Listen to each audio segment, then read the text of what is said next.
everyone. I'm Tuya, Developer Relations Engineer here at Google Cloud. And I'm Abhirami Sukumaran, Staff Developer Advocate, predominantly focusing on Data Cloud and AI. Welcome to the very first Cloud Technical Series of 2026, the Onboard edition. Happy New Year, everyone. We are so excited to be back here with you on 2026. Abhi, how does it feel to be kicking off the year with such a massive event? Honestly, Tuya, it feels like the perfect way to start. The new year is always about setting goals and learning new things. And looking at the jam-packed agenda we have for the next 2 days, this really is the ultimate 2026 launchpad for everyone working in cloud. Absolutely. So we are calling this Onboard edition for a reason. We have thousands of our thriving cloud community joining from all across the world, from Asia Pacific region to America, Europe, and beyond. And of course, from us here in Singapore, a big welcome back to our regulars. And if you're new to the series, welcome. Whether you're an IT developer or the practitioners or a technology decision maker, the next 2 days here is for you to upscale your skill and helping you keep current in the latest Gen AI and the cloud tools. We are quickly accelerating into the era of AI-ready data cloud, and this event is designed to give you the essential skills and the advantage you need to put AI agent to work. If 2025 was about experimenting with Gen AI, 2026 is all about empowering it. We are seeing a massive shift where organizations aren't just chatting with AI, they are building autonomous agents to drive real growth and efficiency. Exactly. So in my work with developers across APAC, the conversation has moved from how do I write a prompt to how do I orchestrate a multi-agent system. So demand for this specific technical skill is skyrocketing. That's right. We aren't just talking high-level implementation. Though we do have plenty of that, we're focusing heavily on the full agentic AI ecosystem. Over the next few days, we're going to help you define your AI trajectory for the whole year and give you the hands-on skills you need now. Yes, so we have everything from building and deploying agents today to developing and connecting data with those agents tomorrow. And speaking of hands-on lab, we are excited to share there are live labs going to be running throughout the program where you can follow along with our Google Cloud Expert Trainer in real time. That includes me and you, Abhi. Of course, that's right, Tuya. And also, we have our ever-popular Ask the Experts sessions each day. Some of our fantastic experts who helped build this program will come together as a panel later in the day, and there is a wealth of experience across our incredible audience community. Throughout the 2 days, we encourage you all to join in on the conversation through our platform's chat feature. You can ask questions, even answer some of those from other questions. Weigh in with your own experiences and ask for any advice you need. But really focus on what matters to you, the design, the architecture, and the services. And so now, let's help you get the most of the day and make sure that you know how to navigate the entire event platform. Let's start with the Home tab. On the navigation bar, you will find it. This is your mission control. You can see the full agenda, the schedule for today, and also tomorrow there. And when a session is about to start, just click on the Watch Live button. This is a community event, so we want to hear from you. There is an Ask Your Questions Here button just right below the video player. So pop into the chat whenever you'd like. We also want to make sure everyone can follow along comfortably. So we have subtitles available in 6 languages: Bahasa Indonesia, Korean, Traditional Chinese, Simplified Chinese, Japanese, and English captions. These are available in the drop-down selection at the top of the watch page. I also encourage you to check out the Resources tab. So that is where you will find the links to any of the supporting materials we have referenced today. You will have plenty to review afterwards and also deep dive even further into what you just learned. Also, if you're planning to join any of our 4 live labs across today and tomorrow, this next part is really important to get hands-on in the digital classroom. If you've ever registered before the start of the show, you'll need to make sure you've set up an account on explore.quicklabs.com. And here's a key tip. you must use the exact same email address that you used to register for this Cloud Technical Series event. If you use a different one, you won't be able to access the classroom portal. So please use the same email address you used to register. However, if you have registered after the start of the event this morning, you will need to take one additional step. We will need you to get added you in the lab classroom. So we'll leave this up, for the QR code for you to kind of like go and do it. And we will also display again at the start of each of the labs so that you can still kind of like go through the setup account and things like that on explore.quilla.com. Make sure to use the same email address that you log in to the classroom with the one that you register for this event. So if you need any help getting started, set up, right, we also put together a step-by-step participant guide. You can find it in the resources tab at the top of your screen. So if you need help, or you can reach out to our 24/7 help center at explore.quilla.com website. Of course, once we get started on the labs, we highly recommend setting yourself up with dual monitors, if possible, to better enable you to follow along with our instructors and complete the lab at the same time. Okay, that's our housekeeping out of the way, right? So let's get into the details of today's agenda. Abi, can you help us take through what specific of the day one has in store for us? Of course. Today is split into two tracks. The first half of the day is all about building AI agents. Then in the second half, we shift gears to learn all about deploying AI agents. Drilling down further, in track one, we'll move from the broad brushstrokes of how to use Gemini Enterprise to a deep dive into intelligent search and a demo of how to build customer agents with low or no code almost. And that's all before our first live lab and introduction to Gemini Pro. Wow, so much exciting stuff going to happen. We will reconvene here before we take a quick break to recharge and move into track two. Yeah, and as well as that, there are some great sessions. We'll have our second live lab getting hands-on with Agent Development Kit, all before the Ask the Experts panel session. Remember to submit your most pressing questions with Ask the Experts at the start, and if you're lucky, your question could be selected to answer live on air. Throughout the day, you'll also want to watch out for our polls that are built into some of our presentations. We'll have some interesting questions to get a pulse on how our community, that's you, are thinking about the future of agents. They'll appear on the right side of your screen, or if you're on a mobile device, the poll icon will pop up at the bottom of your screen, and you get to see the results live. You can also share your thoughts on social media. Keep the conversation going. Use hashtag Google Cloud Tech Series. So we have got a big day ahead of us, but one last thing before we get started. So the Onboard additional Google Developer, digital participation badge is also different from other lab badges. So if you attend at least 5 live sessions across these 2 days, you will earn a Google Cloud Technical Series e-certificate and then the badge to proudly display on your LinkedIn. It's a great way to validate your skills right at the start of the year. So stick with us. And if you're keen for even more learning opportunities, we'll share some exciting next steps for you to continue your AI agent exploration at the end of the day's wrap-up session. With that, let's get on board. So we are heading it over to our first speaker to kick things off. Here is Dr. Sojanya for you, navigating us through the next frontier in the AI revolution. Yep, enjoy the sessions, and we'll see you again at our midway break. Over to you, Dr. Saujanya.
A very good morning to all. I am Saujanya Lanka, Field Solutions Architect at Google Cloud. Welcome to the Cloud Technical Series 2026. We are kickstarting this series of knowledge sessions with the most transformative topic in technology today, AI agents. Over the past 2 years, generative AI moved from concept to critical strategy for execution. When it started, most of the use cases broadly fell under chatbot, summarization, and code generation. The current and the future wave is about AI agents, particularly intelligent systems that show reasoning, planning, and memory. These are the next frontier in the AI revolution. To understand where we are going, let's look at where we have been. Traditional AI addressed specific tasks or data analysis like classification and forecasting.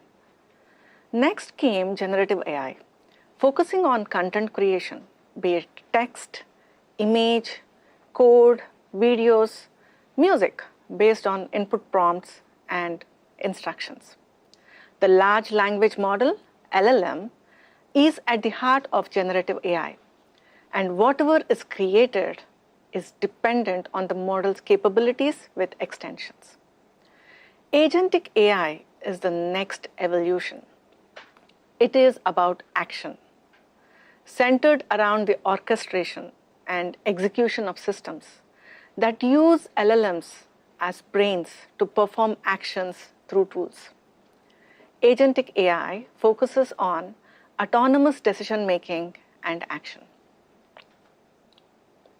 To put it plain and simple, the focus is shifting from task-based to goal-based solutions.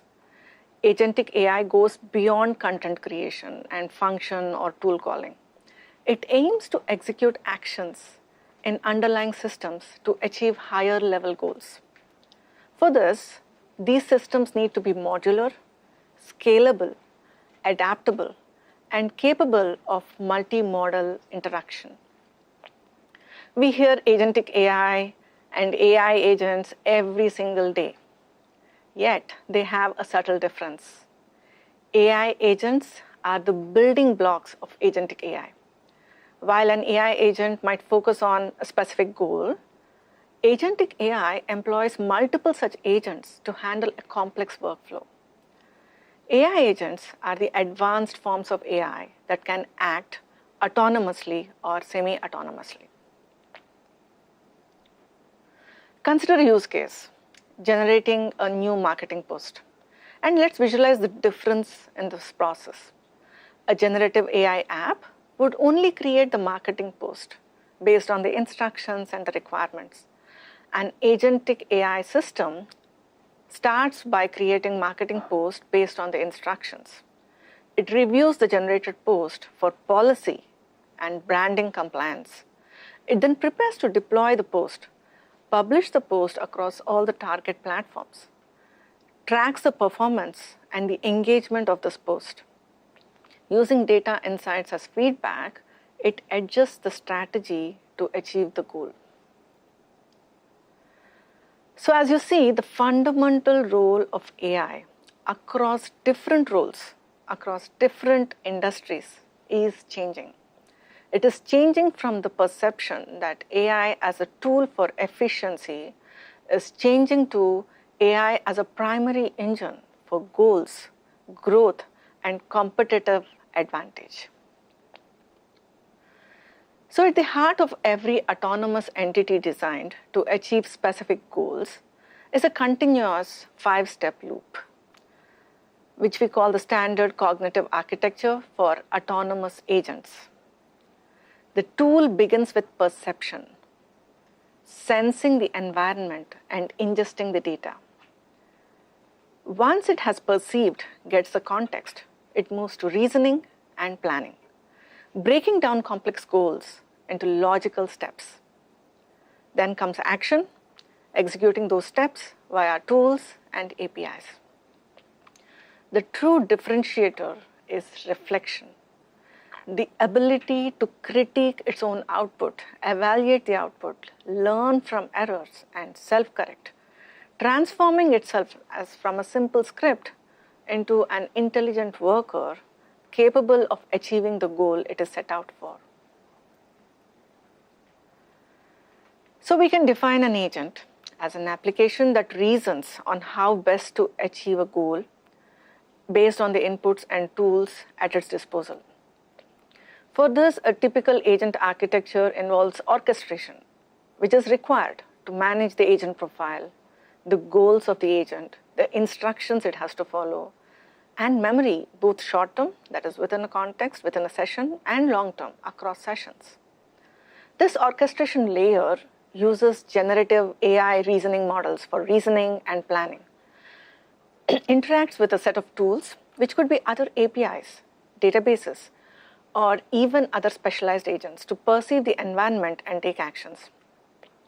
Think of this as a mental model for designing your own agents.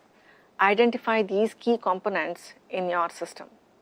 So this leads us to the next question, right? So as a developer, where do I start? Which models and tools do I use? And this is where Google Cloud comes in, providing the complete platform to build the entire system. Welcome to Vertex AI, your end-to-end platform. This is where you create agents, you fine-tune models, create tools, deploy agents, manage your ops. It is managed, secure, and scalable for enterprise readiness by default. Vertex AI also provides a comprehensive suite of tools for building and deploying agents.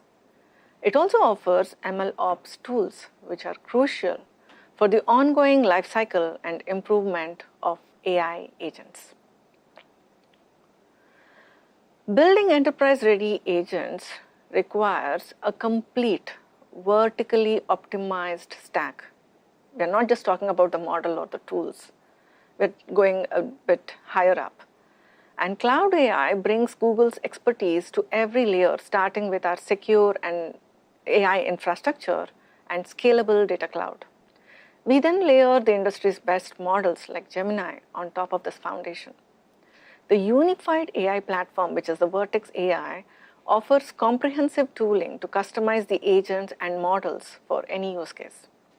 This eventually culminates in the agents and the apps layer, delivering value to your users with the entire stack integrated for a secure path towards production. Vertex AI platform, your all-in-one platform, powered to build, customize, and manage your own models and agents across industries, use cases, and technical expertise. But let's see what's under the hood. This slide is a bird's eye view of our entire architecture. Let's start with the foundation, that is the base. It consists of our infrastructure and data cloud. These are the engines that power the AI stack. The blue middle is a Vertex AI, the unified platform with Model Garden for the models and extensive agent building tools like Agent Development Kit, Agent Engine, Agent Garden. The entire platform is underpinned by end-to-end governance, observability, and security. The top layer is applications, including Gemini Enterprise and pre-built Google Cloud agents delivering value directly to business users. Vertex AI helps you accelerate your agent workloads via Agent Garden and Agent Marketplace. Agent Garden, it lets you discover agent samples and tools specific for your use cases so that you can learn by example, we know how to use these frameworks and tools, and if these can be the components of your multi-agent system, which are already available. Get started with the source code in GitHub, clone and customize. AI Agent Marketplace is open platform for enterprise customers to find, buy, and deploy third-party AI agents. Once you move beyond these models, your agents need to work across clouds and across organizations. Google Cloud is leading the way by setting open agent building standards. The Agent Development Kit is an open framework to build multi-agent solutions. Agent-to-agent protocol is the open standard for secure agent collaboration and discovery. The agent's payment protocol is the open protocol designed to handle agentic payments securely. All these standards already have hundreds of ecosystem partners ensuring interoperability. Now that we know how to build agents, make them collaborative too, how do we deploy, manage, and scale agents in production? We have Agent Engine that provides runtime capabilities to deploy and scale agents. Sessions to store and manage context of conversation between agents and users. Memory bank, summarize data across sessions to personalize and improve. And AE sandbox, extremely securely execute code and control computer use. Most importantly, beyond Agent Engine, you can leverage agent frameworks, tools, and models to bring your agents to production.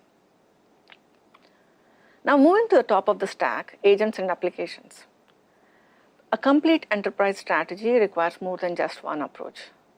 We are seeing consistently emerging patterns across specific functions or industries, from customer service to creative generation.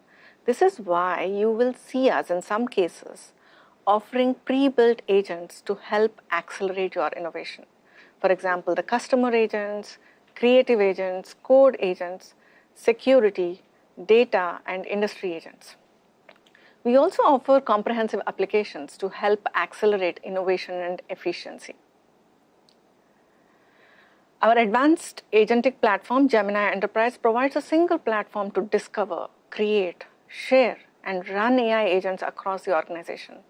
To know more, do not miss the next session. So we have covered the definitions, we have seen the stack, we have looked at the powerful platforms like Gemini Enterprise that make building these agents easier. How do we guarantee quality of outcome? As we move from simple tasks to complex goals, the need for rigorous measurement becomes critical. We all know the adage, you cannot improve what you cannot measure. With agents, improvement is not just about code optimization, it's about behavior evolution. To truly build a useful and reliable agent, we need to look beyond simple metrics. Yes, response time, tool usage matter. However, the true measure of success is the value created. Did the agent actually save the user time? Did it complete the refund without human intervention? So this brings us to a critical engineering principle. Don't wait until production to think about metrics. Define your evaluation criteria and observability signals in the design phase itself, so that you have a way to trust the agent's decisions, the agent's outcome, and also able to verify its operations. There is a growing emphasis on evaluating the agent's reasoning process and intermediate actions, rather than just focusing on the final outcome. Agents that evaluate agents and new AI techniques are increasingly being used to assist in agent evaluation when the agent is live in production. Researchers are increasingly focusing on evaluating agents in realistic and consequential settings, such as interacting with real-world APIs. There is a growing need for standardized benchmarks and data sets. This is to enable fair and objective comparisons between different agents, different agent versions, and evaluation methods. Most importantly, real user feedback is more valuable than automated agent assessment. So let's be very clear on one thing. There is no out-of-the-box, one-size-fits-all evaluation framework. Why? Because a customer success agent needs empathy and accuracy or overall satisfaction criteria, while a data analyst needs strict SQL syntax correctness, and SQL operational correctness. Each use case mandates its own evaluation framework, and it is our job to define the specific metrics that matter for the goal, implement the evaluation strategies that test those goals, not just the outcome, but in the overall process, and build the monitoring pipelines that track them in real time. We are not just building this because we want to deploy agents. We also want to be in control of how exactly the agent is going to react under various scenarios. So don't treat evaluation as an afterthought. You must plan for it and also build for explainability and interpretability for the agent to make a decision, so we know exactly why. To close, I want to leave you with a blueprint, a mental checklist for you to sit down at your keyboard today as you build your first agent on Google Cloud. Identify the right model. Don't just default to the largest model or the best model based on the feedback, but match the brain to the task. You can use Flash models for speed and cost and Gemini Pro for complex reasoning or for higher accuracies. Define goals and expectations. Be specific. Help the customer is a very generic goal. Process a refund under $50 in less than 3 turns is a very specific goal and attainable. Design with orchestration and tools. Map out your tools. Does my agent need a database, a search engine? Give it the right tools to do the goal. Plan for exceptions. This is where agents live or die. What happens when the API fails? What happens when the user asks something unsafe? Prepare for the unhappy paths. Start simple and evolve. Do not try to build an agent that runs the entire orchestration or a complex workflow on day one. Start with a simple and a single workflow. Test, evaluate, improve. Use the evaluation framework, the feedback loop. Use the traces, the logs. Make it better with every iteration. So, whether you want to explore the low-code path with Gemini Enterprise or the Vertex AI pre-built agents, or you want to code first, go the do-it-your-way or start your own adventure with Agent Development Kit and Agent Engine, I would say the technology is here. The platform is ready.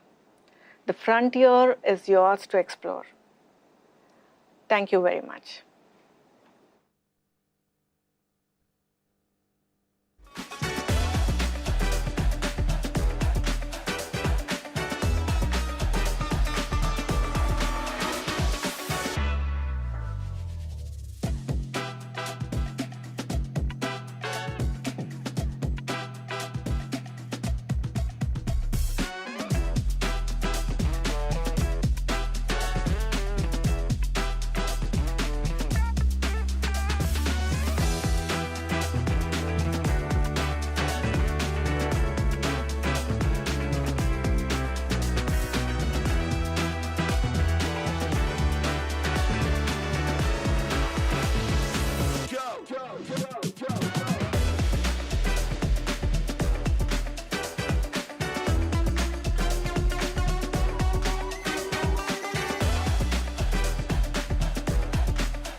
Hey, hello everyone. Welcome to the session. My name is Dambo Ren, and I lead the AI customer engineering team based in Singapore. It's really my pleasure to spend the next 18 minutes with all of you, introduce you our agentic AI platform, Gemini Enterprise, to bring the best of Google AI to every employee for every workflow. Let me start from your personal life. I believe most of you had experiences AI consumer app and services.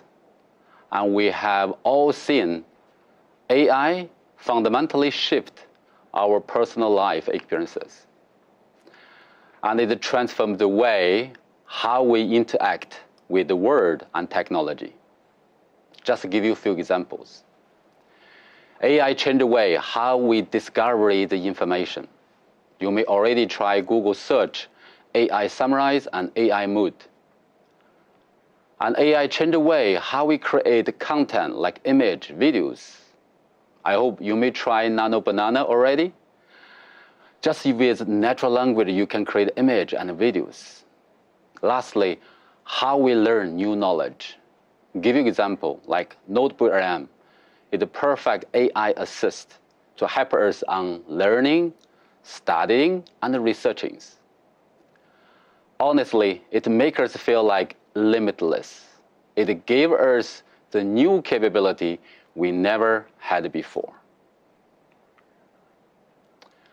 However, when we walk into the office at work, it's very different stories. According to the industry statistics, the average company is now juggling 254 different AI applications. That means critical answers are trapped in silo and scattered across hundreds of the tools and applications. So instead of moving fast, employees are stuck. They are forced to hunt through internal, external sources just to find the basic information. They are wasting productive time. Let us imagine this. What if every one of your employees could harness the power of AI, working not only faster, but smarter and more creatively? Imagine your workforce are free from the friction of repetitive work, capable of doing more with less, and are empowered to focus on their time and energy on strategic and high-value activities. That's exactly what the Gemini Enterprise is designed for. Let us listen to our CEO, Sundar Pichai, have an introduction on it. Introducing Gemini Enterprise. Gemini Enterprise is an AI-powered conversational platform designed to bring the full power of Google AI to every employee for every workflow. It's built with Google's most advanced Gemini models. It enables you to chat with your company's documents, data, and applications, gives you the tool to build and deploy AI agents, including a suite of pre-built agents, and is grounded in your company's information and your personal context at work. We think about Gemini Enterprise as the new front door for AI in the workplace.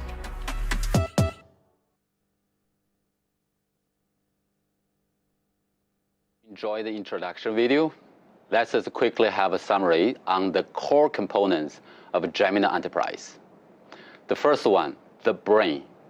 It enables the customers get immediate access to the world-class intelligence from Google DeepMind, including Gemini foundation model, image generation model, and video generation models. And the second one, the workbench. It creates a unified agentic AI platform for every employee, not only just for developers. It allows line of the business user create an agent based on their business need with no-code approach. Number three, the task force. It creates the pre-built agents from Google and a world of the partners Make them available for all of your employees from day one when you turn on Gemini Enterprise. Number 4, the context. The context connected directly to your enterprise data source and application and toolings. Provide unified search and chat experiences. Lastly, the governance. Gemini Enterprise enable your company to centrally secure, audit, and governance all your AI agents, whether they were built with Google Gemini model or other models. This is a true system of intelligence to accelerate task execution and automate your organization's business workflow, empowering every employee to transform their work. Let us dive deeper into each of the components. Firstly, starting with the brains. The brain, firstly, is connected to your enterprise data source and applications.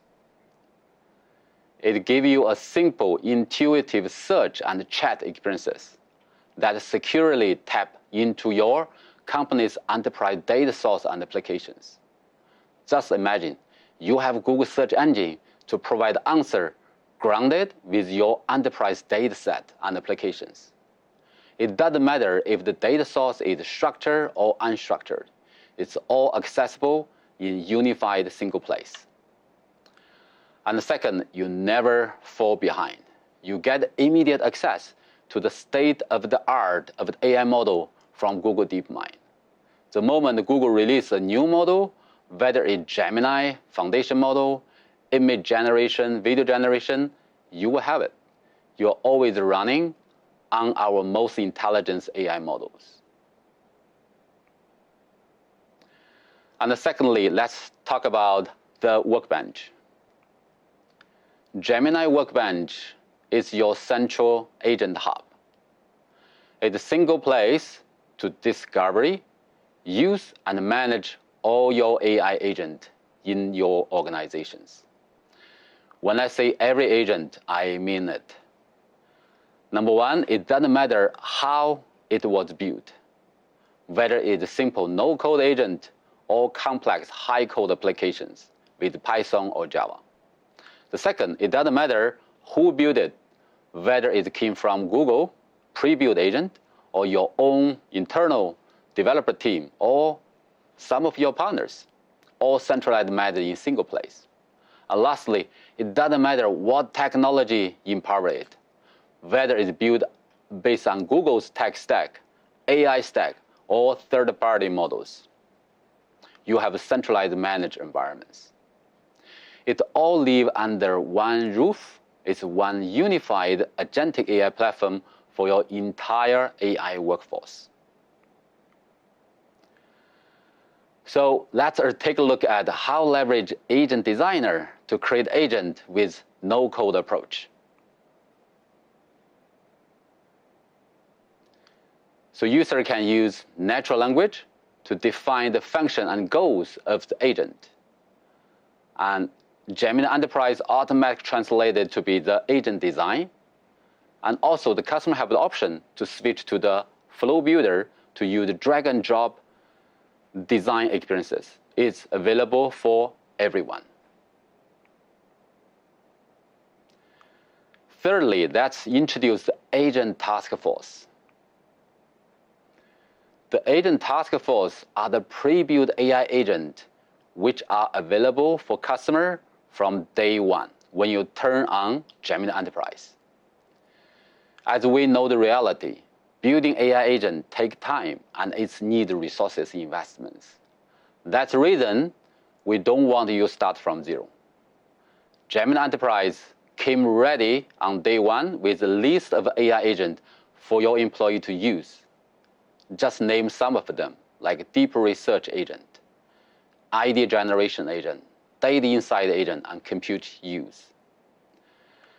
I can give you an example like data insight agent. It's allow the line of the business user using natural language can query the data from your database and can synthesize the information from multiple tables, views, and general visualizations. So allow your line of the business user employees to make informed decisions and just using natural language. Think of this as a team of core agents that we already built for you. They are designed to hit the ground running, automating your workflow, reinventing how your employee works right out of the box. Lastly, let's talk about the context. The context is connected directly to your company's enterprise data source and applications, wherever it lives, from Google's Workspace, Microsoft 365 apps like SharePoint, OneNote, Outlook, the business applications within your enterprise environment like Salesforce, SAP, ServiceNow, Workdays, and IT management tools like Jira, Confluence, and many types of database. So we all connected in a single unified platform and provide a unified search and chat experiences for your customers. So by now, I hope you have good understanding about Google Gemini's capability and potential values for your organization. Now, let's take a look at how Gemini Enterprise fit into your larger AI landscape, a technical stack view of agent capability in your AI platforms. Let us start from the top. The agentic AI capability for the business user. Gemini Enterprise offers different additions to meet your requirements.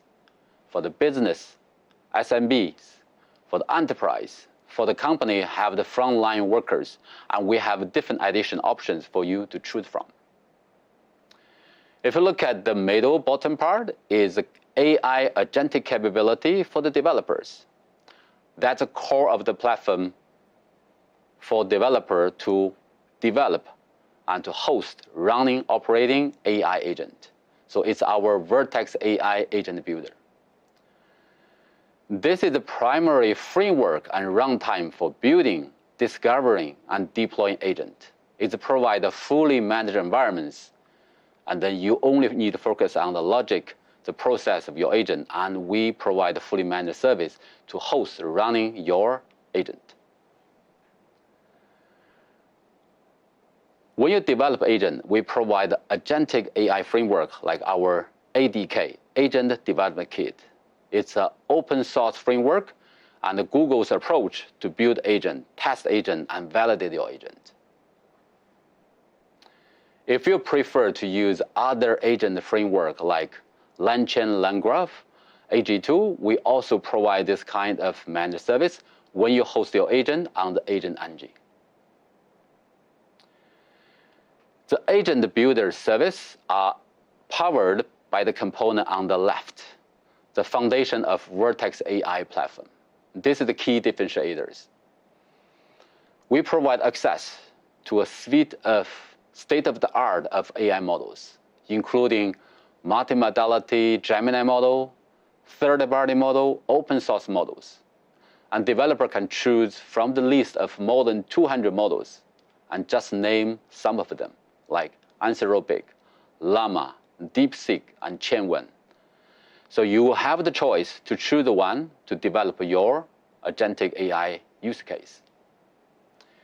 If you look at on the right side, you will see how we ground these agents with your enterprise data source. The enterprise data and tools and application integration layer are another major differentiators.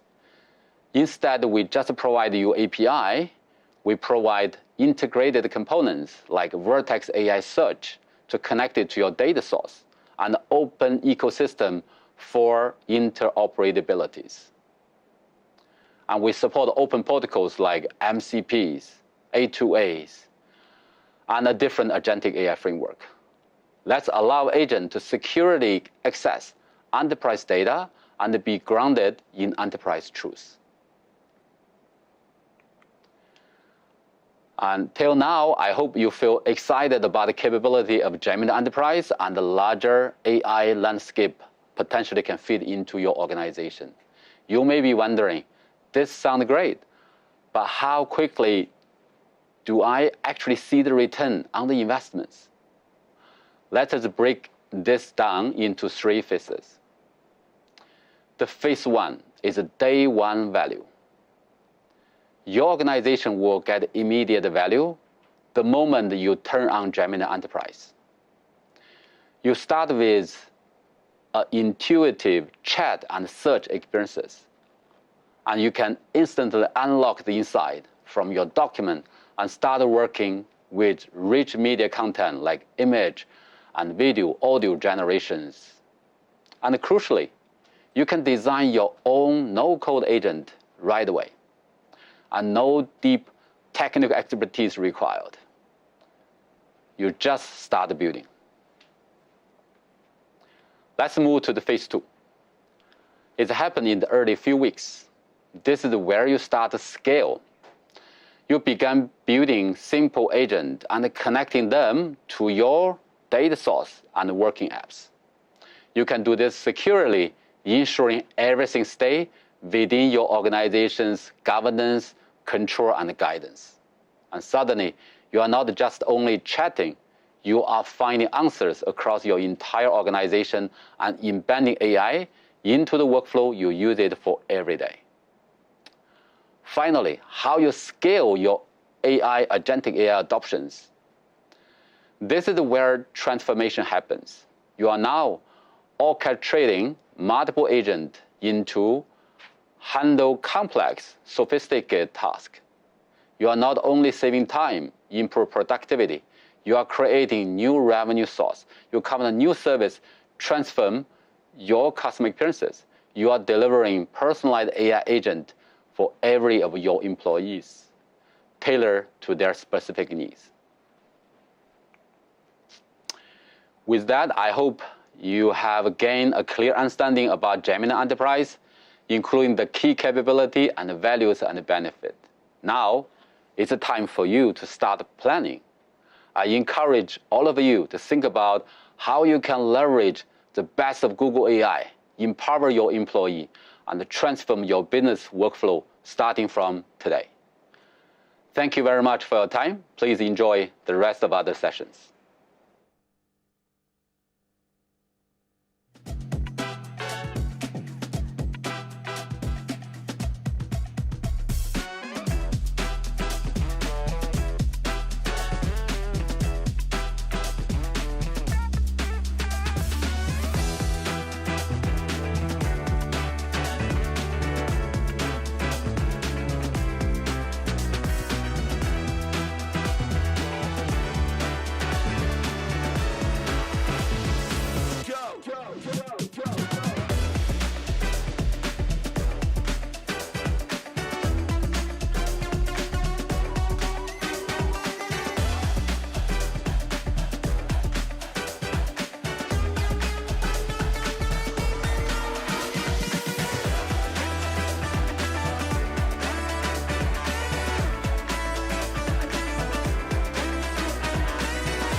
Hi everyone.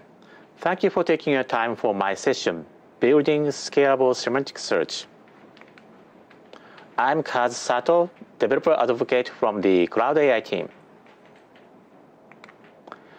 So in this session, I'd like to discuss these topics. First, I'd like to introduce a new product, Vertex AI Vector Search 2.0. I will call it as VS2. Second, I will use the VLOOK dataset, which is a fashion item dataset with the 30,000 fashion items, to understand what are the benefits you would get by using VS2. Lastly, I'd like to discuss how to extend VS2 with ADK, Agent Development Kit, to build an agentic RAG system. So let's get started with VS2. Vector search is a foundational technology for modern AI services. It uses high-dimensional embeddings. That means it's a bunch of numbers, for example, 768 real numbers that captures the meaning of the contents like text, images, or video, or product items, and so on. Vector search powers various search services, recommendation systems, and RAG or AI agent systems. For example, Google rely on the vector search technologies for billions of the daily searches and recommendations on Google Search, YouTube, and many other major Google services. Let's take a look at the demo of the vector search. For example, in this case, it enters cups with dancing people as the query text. Then instantly, it finds the result from the 3 million items. Just like that, another query like cups with Google logo colors understands the meaning of the text and finds the item images that had similar meanings to the query, as you are seeing now. So that was the vector search, but there has been many challenges to build a production vector search setup by yourself. And VS2 provides many new functionalities that solves those challenges. For example, the first challenge is the embedding generation. In the past, you had to build a data pipeline that passes the data to the embedding model. For example, we provide a Vertex AI Embeddings API that converts the content like text or images into an embeddings. So you have to generate the embeddings by yourself and then pass the embeddings to the vector search to build the index. So the index building pipeline could be a nightmare for the developers. With VS2, it provides a new auto embeddings functionality. That means all you have to do is just pass the text field to the VS2, and the VS2 under the hood does everything for you. It automatically calls the embedding models and generate the embeddings. Second, you have to handle the feature set by yourself. So with the previous version of the vector search, all you get with the search result is the list of the IDs. That means you have to set up your key value store or feature store that converts the IDs into the item fields like product names or pricing or categories. With VS2, you don't have to set up a feature store by yourself anymore. It has the unified storage that works just like the key value store or the relational databases. So all you get as a search result is the actual raw the data, like product names, the price, and categories, so on. Third, the tuning. So the tuning for the ANN index is the nightmare for the developers for building a production setup. ANN stands for the approximate nearest neighbor algorithms. That is the key technology for this vector search that allows you to find the relevant items from the billions of the items in tens of milliseconds. But it requires a very the high expertise on tuning, like how many shards you want to use for splitting the data into different nodes or the instances, or what is the best balancing between the recall rate or accuracy and the latency. With VS2, everything is automated. all you have to do is just dump your data into the VS2 index so that it automatically scales out into the multiple shards, and also it takes the best balancing between the recall rate and latency. Lastly, hybrid search.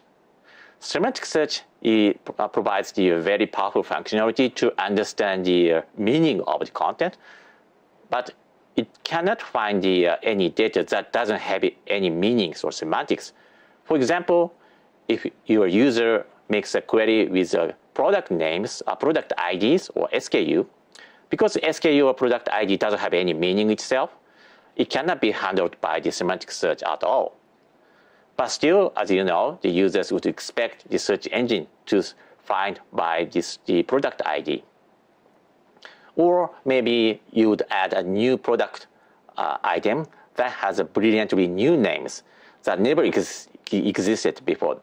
In this case, again, the embedding model doesn't understand the meaning of the new product names, so the semantic search doesn't work. So in those cases, you have to have another search engine, full text keyword search engine.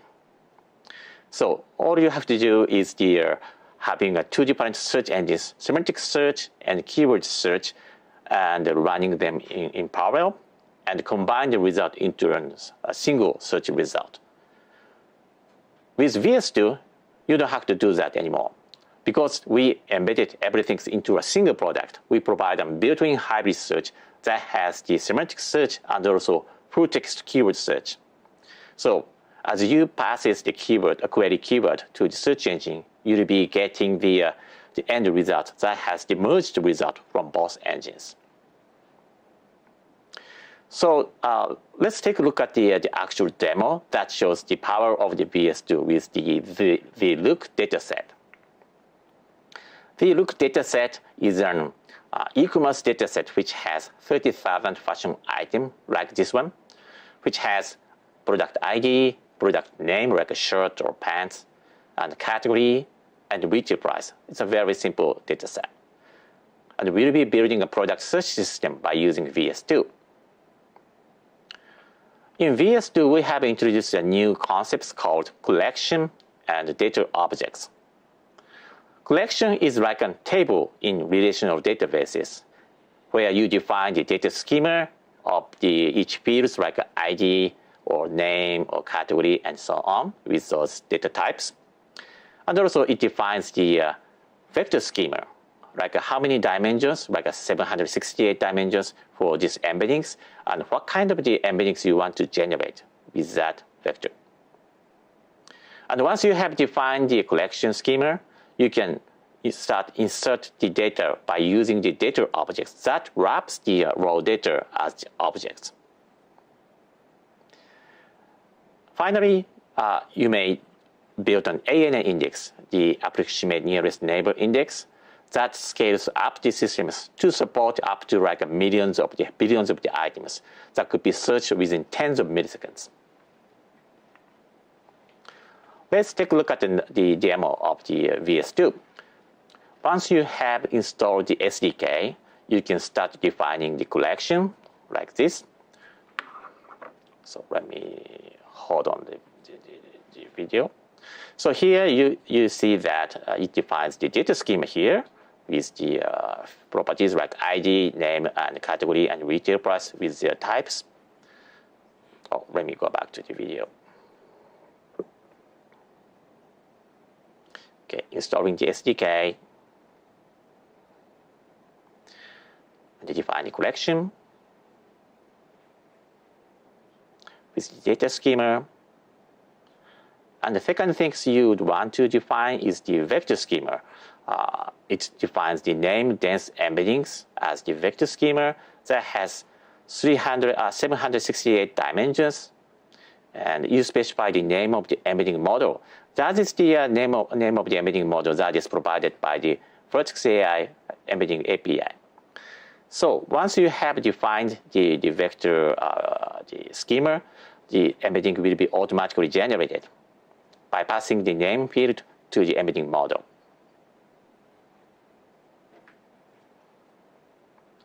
So now you can start importing the old data to the collections by wrapping the data with the data objects. So in this demo, we are using 10,000 samples from the 30,000 data set imported into the index. So now it's ready to get started. So in the previous version of the vector search, you had to wait for like 1 hour before get started with the search or query, because you had to wait for building an ANN index with those data set. But with VS2, it's much, much easier and fast. As soon as you define the data schema, the collection, and imported the data set, then you can get started with the filters and the query, semantic search, and hybrid search instantly. In this example, it defines a filter, search by filter, where it tries to find all the items that has category equals to genes. So by running it, you can get the list of the all items that has the category equals to genes. Here's a hybrid search example where you define the semantic search that uses the embedding and passes the query text, means short for beach. So this semantic search can find the items that are relevant to the query. And you can also define the text search as well. And this is the combined result from the semantic search and text search, like the men's shirts and the fashion search and so on. And this result is re-ranked by using the RRF algorithms automatically. So this was the example. As I mentioned, there's 2 different engines embedded in the VS2. Semantic search engine with the vector search and Who text search engine. And it runs those 2 searches running in parallel and uses reciprocal rank fusion algorithms to re-ranking them into a single merged result.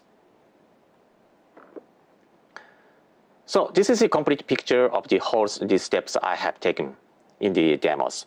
First, you would define the collection with the schema. You imported the data by using data objects. And you can get started with hybrid search, or maybe you can add filters for the complex filtering the conditions. So from the step 1 to step 4, you can only take like 10 minutes in case of the look data set.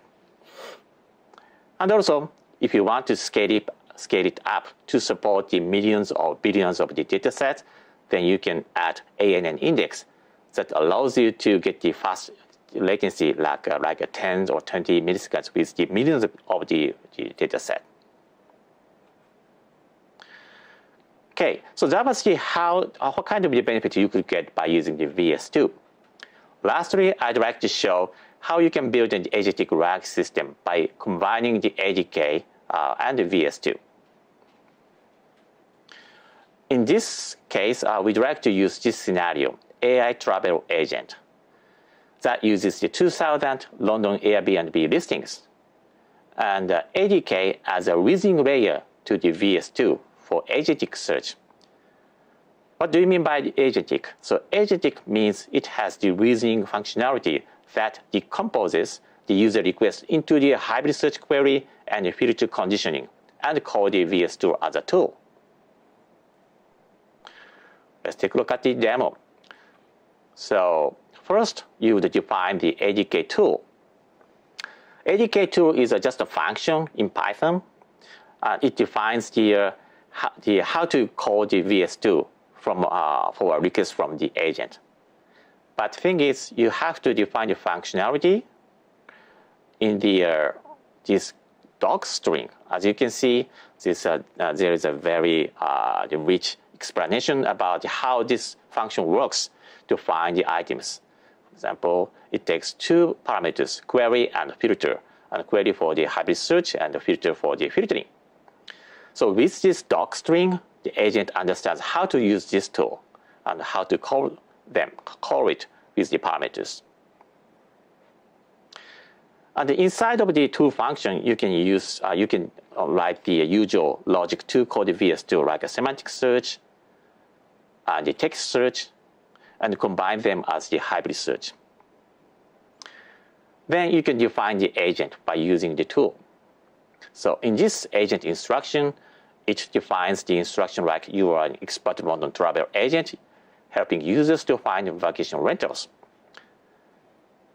And also it defines how to use the find rentals tools, like how to build the filtering expression, like to find all the rentals pricing under £200, you can define the filter like this.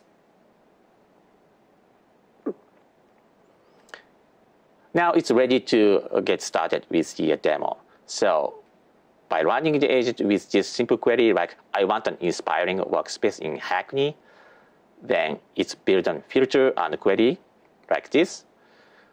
The query will be inspiring workspace as the hybrid search, and the filter will be neighborhood equals to Hackney.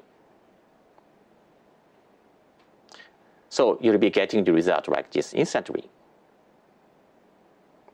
Let's try another complex example. Here, the user is trying to find a creative artist workspace in Hackney under £200 that I can book instantly. This will be converted into a filter like this. Query is the creative artist workspace. Filter combines two different conditions. Neighborhood equals to Hackney, and price less than 200, and instantly bookable. So you'll be getting the right result, the relevant result, based on the user query. So that was the basic part of the agentic RAG. You can extend this functionality with the advanced agentic RAG techniques, such as the parallel query strategies, where you would have sub-agents to generate the tens of different queries and run them in parallel. Or maybe self-RAG to make an iteration over the different the searches by changing the query text, or adaptive query routing, or you could even have the multiple different correction of the VS2 and let agent to choose the right one. Or you can even combine the VS2 with the knowledge graph databases, or you can use the session memory or long-term memory functionality provided with the ADK. And lastly, you can deploy everything into agent engine to get the production quality agent ops or observability for the production deployment. So that was it. Let's summarize. So I have introduced a new product, Vector Search 2.0, that doesn't require any rocket science. It provides the auto embeddings functionality and unified storage, self-tuning functionality, and built-in hybrid search engines. And lastly, I showed the combination of the VS2 with the agent development kit that adds the reasoning layer, so that even with the very complex, the vague requests from the user, it can be decomposed into the semantic and hybrid search query combined with the complex filtering expression. So if you are interested, please take a look at the blog posts and samples, so you can actually run the demo I have shown by yourself. So that was it. Thank you so much.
Hi, everyone, and welcome to the Cloud Technical Series in my session.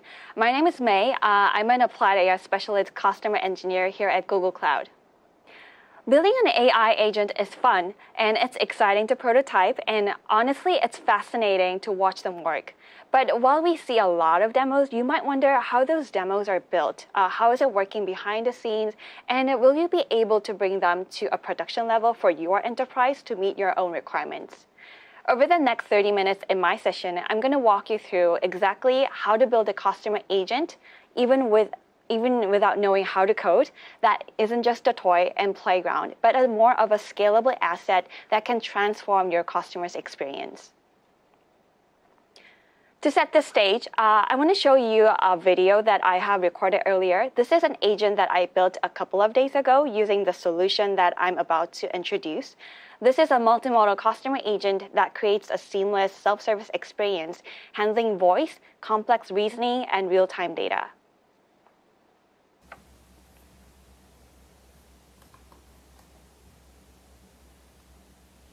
Hello there. How can I help you find your perfect outfit today? Hey, hi there. My order was supposed to arrive today, but it hasn't arrived yet. Is it stuck with the courier? I can definitely help you with that. Could you please tell me your order ID? It's 12345. I've checked your order. 12345. It's currently processing and awaiting pickup by the courier. The estimated delivery date is January 31st, 2026. Okay, thanks for that. And the other day, I bought this Staples shirt last week, and can I exchange it for a different size if I haven't removed the tag yet? Yes, you can definitely exchange the Staples shirt for a different size since the tag is still attached. Our policy allows for exchanges via store credit within 30 days, as long as the item is in its original condition. Okay, then how do I exchange it? Should I visit your store? You can visit our store to exchange it for store credit. Would you like me to check the stock for the Staples shirt in your preferred size at any of our locations? Well, actually, that's the problem. I don't know what size I should get. I can help you with that. To give you the best size recommendation for the Staples shirt, could you please tell me your height in centimeters and your weight in kilograms?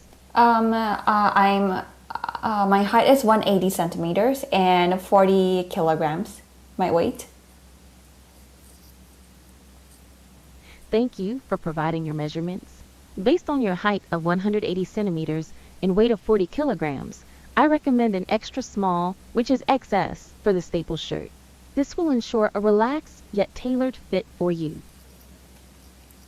Okay, then which are the stores I can visit for this? You're in luck. The Staples shirt in size XS is available at a few of our stores. You can find it at ION Orchard, where they have 5 in stock. Oh no, I think ION Orchard would work for me. I have another question. I found a very beautiful floral dress on social media the other day. Can you check me if you have any similar item in your collections? Certainly. To help me find a similar floral dress for you, could you please provide the image URL of the dress you saw on social media?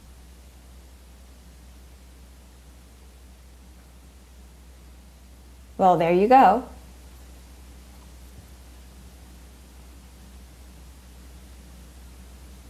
That's a lovely floral dress. I found a very similar item in our collection, this simple floral maxi dress. It has a beautiful floral pattern and a flattering silhouette. Well, that's quite expensive. Can you find me something under 80 Sing dollar?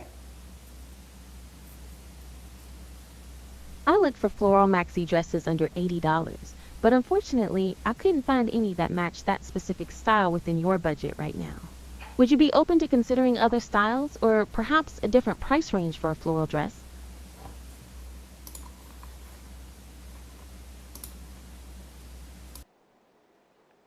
Okay, I hope you enjoyed the demo.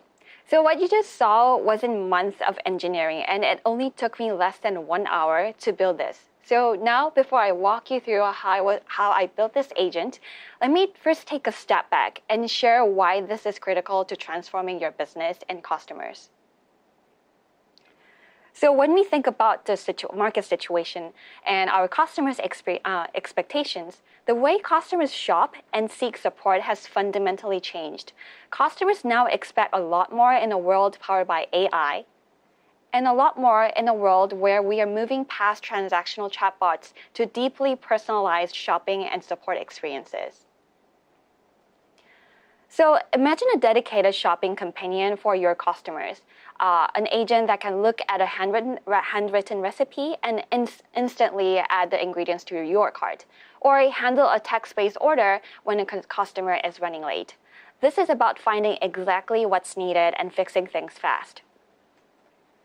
And also, imagine a virtual agent who can transform every customer interaction into an opportunity to inform, delight, and drive loyalty. So think about an AI agent who can handle return management, inventory availability, order processing, and also an agent who's smart enough to catch the timing for cross-sell and upsell.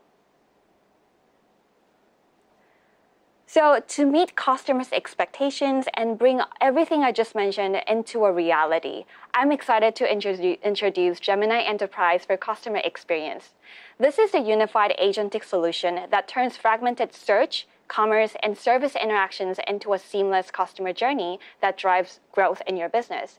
This marketing suite consists of 6 components. If you see 3 products on the top level, you have Customer Experience Agent Studio, Agent Assist, and Customer Experience Insights. These are the 3 components that can help you transform your customer support experience or contact center end-to-end with AI-powered features. And on top of that, we offer out-of-the-box pre-built agents such as shopping and food ordering agents. And last but not least, we also have search, which is part of Vertex AI. Now let's take a closer look at each component. First, we have Customer Experience Agent Studio. This is the component, the service that I used to build the agent earlier. So I'm going to come back to this component with more in detail. But to give you a brief about this product is that it's a platform that enables you to rapidly build, evaluate, and deploy highly personalized conversational agents just in days versus weeks. So it uses AI that helps to build AI agents in a visual, low-code user interface. It scales customer self-service with multilingual and multimodal AI agents with human-like voices and the intelligence and the context to handle most customer inquiries. And of course, because we cannot, and not every interaction can or should be fully automated by virtual agents. And when a customer needs a human connection, we want to ensure that your representatives are supercharged with AI feature. So this is where Agent Assist comes into play. It provides your reps with real-time, in-the-moment guidance during the live calls. So the key highlight of this product is that it's able to understand the context and the conversation in real time and prompt the response and also the relevant knowledge to support your human agents to handle the support cases in real time. And on the right side of the slide, you see an AI trainer. This is a AI-powered personalized training and an interactive simulation tool to rapidly help your new hires or less experienced representatives to get onboarded. And also, we have a customer experience insight. This is also part of the suite. In essence, it's a dashboard looking like a service that helps you to extract the metrics that are related to manage your performance of the contact center. So you might be familiar with these metrics if you're managing contact center, AHT, CSAT score, or and this kind of contact center metrics. So it helps you to extract the insights as well as give you a view of the insights into the human agent and virtual agent's performance, and not only the conversation level, but also by agent to agent level. And on top of these products, I'm introducing a pre-built agent named Shopping Agent. It's a pre-built agent under GECX, the suite that I'm introducing today, to help the users to find the products they need using complex reasoning and multimodal interactions. So with all that, to summarize why you should choose Gemini Enterprise for customer experiences. Establishing a future-ready enterprise requires a unified technological foundation. Our adaptable platform reduces friction and enables scalable innovation through self-service AI. By offering intuitive tools that don't require specialized developer teams, anyone in your organization can build and deploy high-trust agents.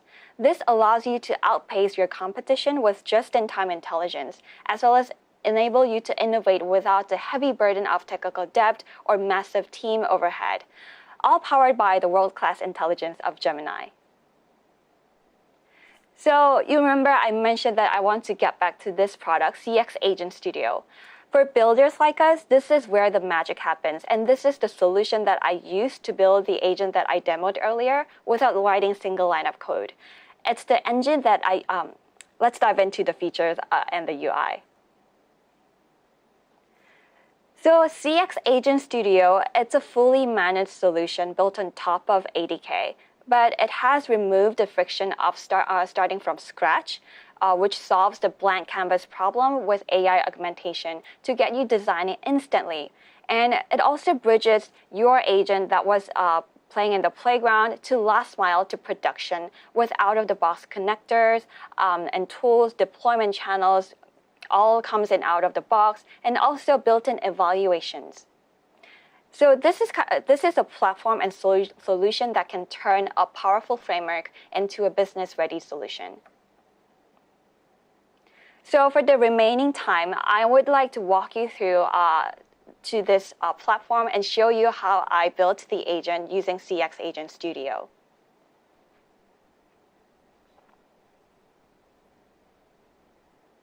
So when you open CX Agent Studio console, it will look like this.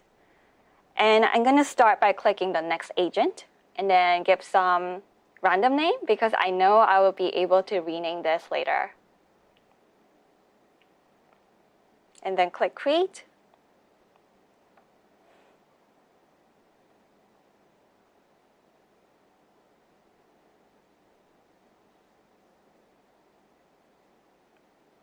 Okay, so this is what you will land on when you create a new agent. You'll see a root agent in the middle. And then if you want to, you can manually add instruction or tools to define your root agent. But for today, I'm just going to start with AI feature. So this is AI augmentation feature, meaning you're using AI to build your AI agent by just passing 1 to 2 sentences that describes the goal for your agent. So I have prepared my own sentences to describe the agent's goal. As you can see, it could be as descriptive as you see on the screen, but it could be even simpler than this. And then in addition to that, you can optionally add some example questions that you want to ask this agent. So I have prepared 10 of them. And also optionally, you can add knowledge to give more context and background about the agent's expectations and behavior. I'm just going to skip it for now and click Build a Preview. So as I mentioned, we are using AI to build an AI agent rather than writing the code.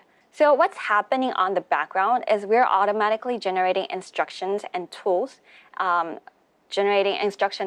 just by passing 1 or 2 or maybe 2 or 3 sentences. And after a couple of minutes, an agent with full structure will be set up for us. So because it will take a couple of minutes to generate, let me switch to a different tab to show you another sample agent that I have built using CX Agent Studio. Actually, this is a built-in sample agent, and I have tweaked that a little bit. And you'll see a root agent in the middle and also sub-agents. And then I'm going to add a sub-agent to show you to demo this feature. And then you can play around with it, zoom in, zoom out. And then you can organize and by one click. And then you can clean up as you want. And let me organize it one more time. So this is what we call build mode, where we build your agent. But CX Agent Studio supports 2 additional modes, which are evaluation mode and deployment mode. So now let's look at what the agent would look like there. How the agent is defined. So agent is created with this prompt. You can see role, persona, and constraints. Also the task flow. And inside the task flow, you can define multiple subtasks underneath. And each subtask consists of multiple steps. And then multiple steps will be triggered when the condition that we define under this trigger bracket is met during the conversation. And you can also define the action that you expect your agent to take whenever the trigger is occurred. So in this sample, under subtask name with personalized customer assistance, and we have defined the step name with greeting the user. And it will trigger this action when the conversation begins, and by making a call to this tool named greeting. And if we scroll down, there is another sample that I want to share.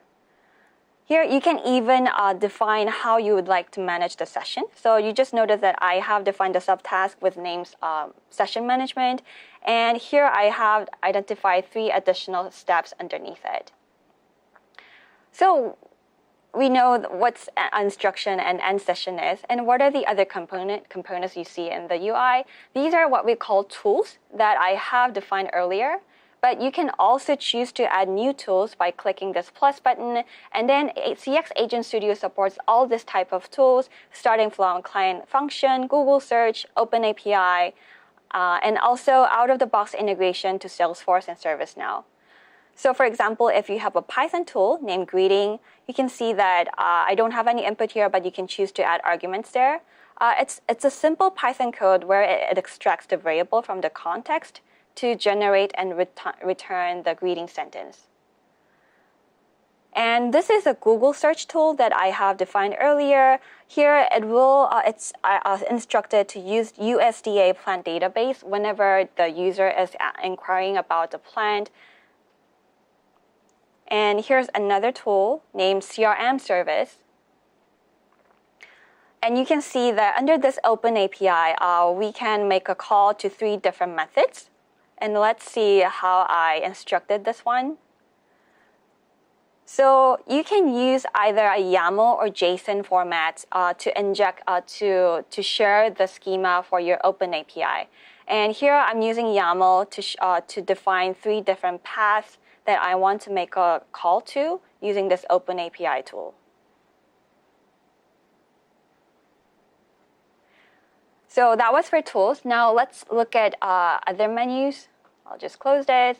So we have variables, guardrails, global settings, all sort of stuff. And I'm just going to click variable. So variable is what it's shared among all agents. So it's not only the root agent, but also a sub-agent can access to this variable. And for example, let me show you this one. So because I had defined my name and my profile earlier in this variable, I was able to access this variable from the tool.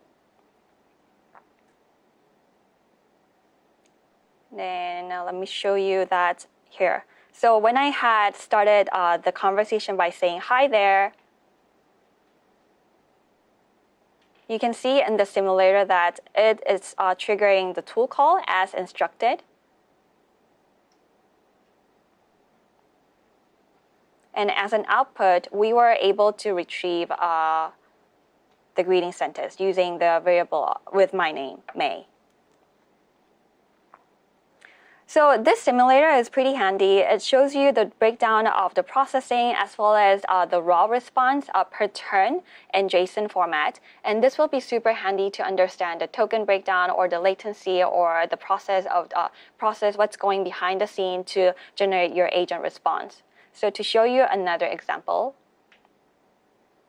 let me just scroll down here. Remember that we had a Google search tool that I just showed you earlier. So when the user inquired about a plan using an image, it's using the Google search tool to share more information about the plant, which it extracted from the USDA database using the Google search tool. So on the sidebar, we have guardrails. So this is a very handy feature for enterprise customers. This comes in with prompt guards, block list, and safety and rules. And I'm going to focus on, I'll start with the block list sample. So here I have identified the block words that I don't want to hear from the user or something that I want to fall back with.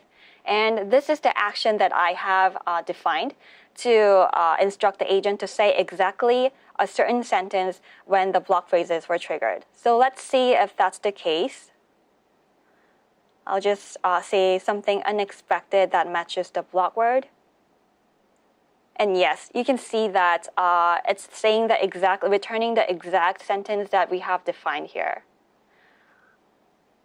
So let's move on to another example. So for example, rules. For fun, we are using French fries policy, but in the enterprise grade, you can tweak it to your own requirements. But here, for example, we'll be listening to a certain phrase such as French fries, ooh-hoo, and something that we don't want to hear from the user. And let's see how it's reacting to this. So for this case, I am not using a predetermined sentence, but rather using an instruction to generate a more flexible response. So it's less predictable, but it will be more natural and play by ear depending on the context. So while building the agent, you can see that all the change logs are logged here. And you might want to change your instructions to make your agent to handle more advanced or scaled use cases.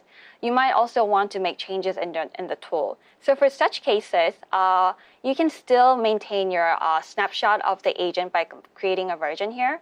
And each version will take a snapshot of agents, tools, and variables and guardrails. Now, let's look into the global settings. So here, you can choose the global model. I'm using Gemini 2.5 Flash, but there are other options that from the dropdown you can choose from. You can also control the language. A language option is here. And there's even more advanced configuration. Let me go to the advanced tab.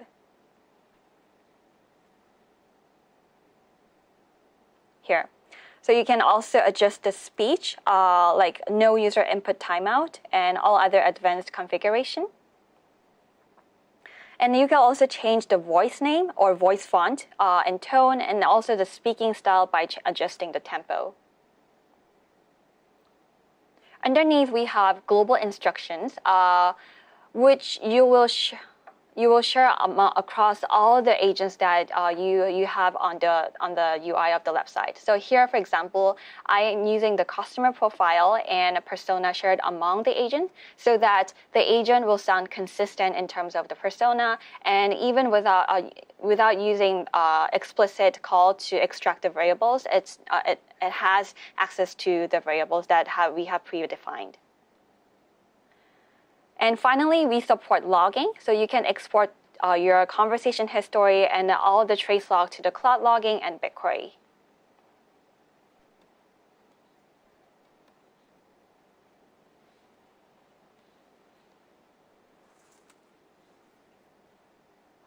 Okay, now let's move on to the evaluation mode. Here you can test your agent to see how it's performing, to ensure that it's not hallucinating, or you can also check the latency and verifying the semantic similarity. So CX Agent Studio supports two different types of evaluations. One is golden-based evaluation, and another is scenario-based evaluation. Golden-based evaluations compares your agent's actual responses to expected golden responses. And by checking each response, we can extract 4 data points, which are semantic similarity, tool correctness, hallucination, and P90 latency. So this semantic similarity measures how closely the meaning of the agent's response matches the ideal reference answer that you have defined. And we also can check, tool correctness, how accurate input you are passing to the tool, so that we can extract the correct output from the tool. Also hallucination, and you can also we also provide the metrics to the P90 latency, which is pretty handy for the voice bot voice channel conversations. So the evaluation replays user utterances from a verified golden conversation against the agent under the test. Then we have scenario-based user simulation. This can be completely dynamic and is super useful for checking edge cases. So we're not checking the edge cases that are not able to predict. So it simulates the end user conversing with the agent to achieve a specific goal. And this tests the agent's robustness by generating diverse interactions and covering a wider range of conversation paths. And for each scenario, you can define the expectations. So such as, let's say you expect certain agent response, or you expect the agent to make a call to the certain tools within a turn. That's where you can set. This is where you can set. So that's it for evaluation mode. And let's move on to the deployment mode. So in terms of deployment channel, we support 3 types, which are web widget, and also connecting to an external platform such as Twilio or Google Telephony platform, and also API access. For being conscious of time, I'm just going to focus on web widget for today. So you can just click on and define the name, give a good name for the deployment, and select agent version that you want to deploy with. And this is where the title is the display name for the agent. So now I have the code that I can copy, which is why I was keep mentioning that I didn't write single line of code to create this agent.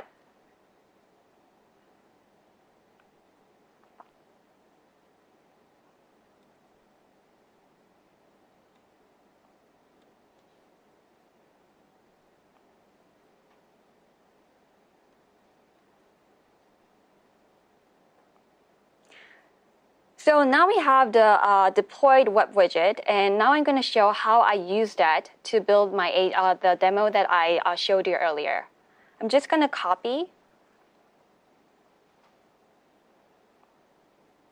and go to my Visual Studio and then just paste that into my index.html file. You can see that it looks exactly same as what I just copied there.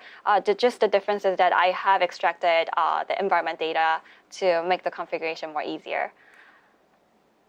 And then once I run that in my local, there you go. And same as what I have tested with the simulator. You can start chatting, or you can start a voice chat with your agent.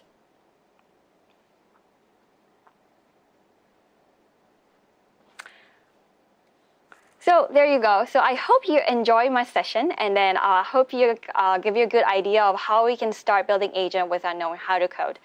Thanks for your time, and I hope to see you again. Thank you.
Welcome.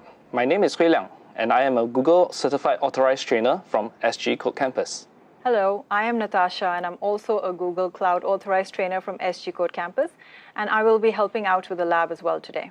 Today, we will walk you through the Introduction to Gemini Pro Hands-on Lab, which features Gemini 2.5 Pro, one of Google's most advanced reasoning model.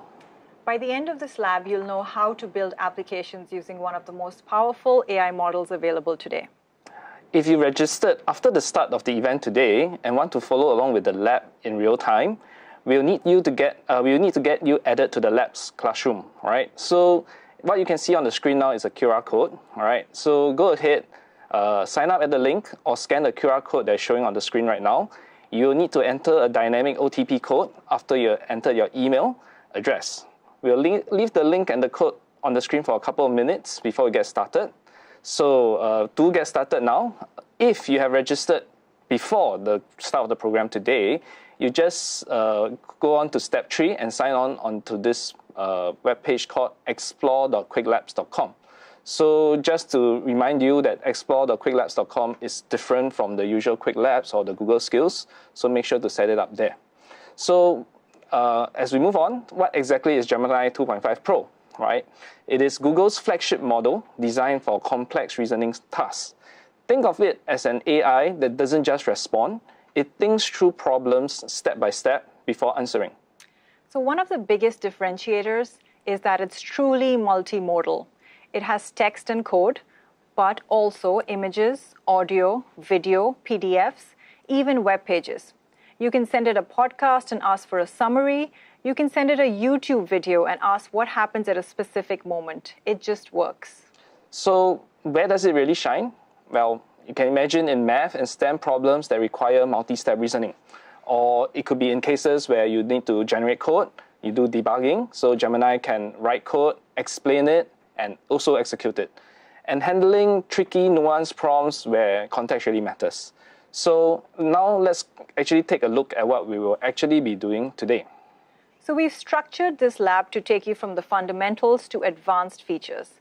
By the end, you'll have hands-on experience with everything you need to build real applications. We'll start with the basics, which is generating text, which is just a few lines of code. Then we'll explore the thinking feature, controlling how much reasoning the model does, and viewing its thought process. You'll learn to configure parameters such as temperature for the creativity level, system instructions to give personas to your model. Safety filters are critical for production. We'll show you how to set appropriate thresholds. We'll also discuss multi-turn chat, because real conversations aren't just one question and one answer. Then we get to the powerful stuff. Function calling lets Gemini interact with your own code and external APIs. Code execution also means that the model can run Python functions to actually solve problems. Of course, today we're using Python. If you use other languages, that's possible as well. You have grounding that connects responses to live Google search results, so no more outdated information. Controlled generation actually forces the structured output like JSON so that you can pass text in a more predictable manner. And finally, you have also multimodal processing. Images, audios, video, documents, all in one API. So token management is also used to track and limit how much text is processed and generated in a single request, helping you control costs, performance, and context size. This is a lot to cover, but don't worry, we'll walk through each one step by step. The notebook is fully runnable, so you can experiment as we go. All right, let's get our environment set up and start building. Okay, so let's get started. So if you can see on the screen now, we are going to run through how you actually proceed with the lab environment. So the first step, like I mentioned, go to explore.quicklabs.com. Okay, so this is where you actually create an account if you haven't already done so. And you click on the join button, sign in with the account that you have created. And to access today's classroom, okay, you should see on the screen that this purple box, okay, that is on the screen right now. So it is named Cloud Technical Series Jan 26 Live Lab. Okay, so you can go ahead, click on it to open today's classroom. And you will see that there are 4 labs there. Okay, we are going to go through live the Gemini Introduction to Gemini Pro lab. So make sure you click on the right one.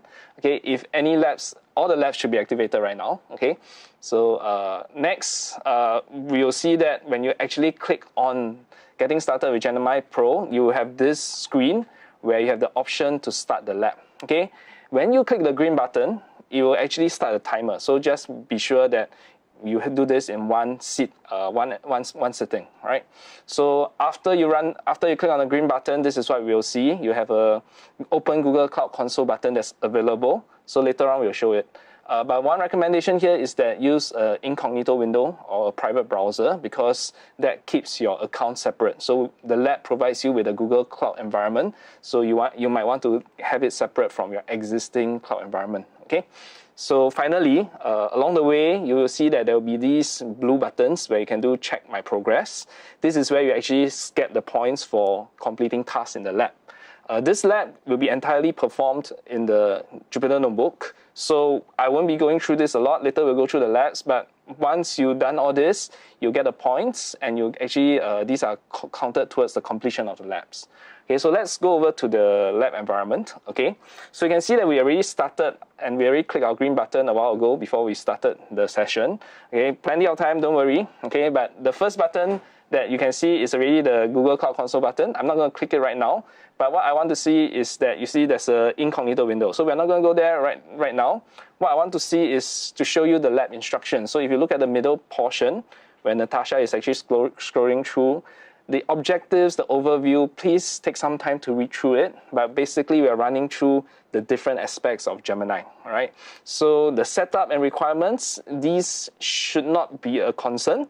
Mostly, you just need to right-click, but if for any reason you need to troubleshoot, the instructions are here. So what's unique about this lab is that most things are within the notebook. So the only thing we need to do is actually go open the notebook, set it up, okay? And then if you scroll down, let me just go show you. This is the blue button that we're talking about.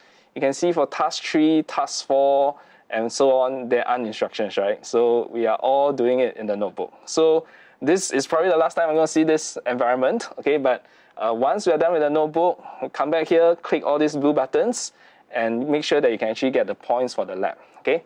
So let's go ahead and get started. So right-click, open it in an incognito window. And what we're going to show you is how you actually get there. So what you see on screen right now is after you open, you might need to agree to some of the terms and conditions or terms of service, right? So go ahead and accept those, all right?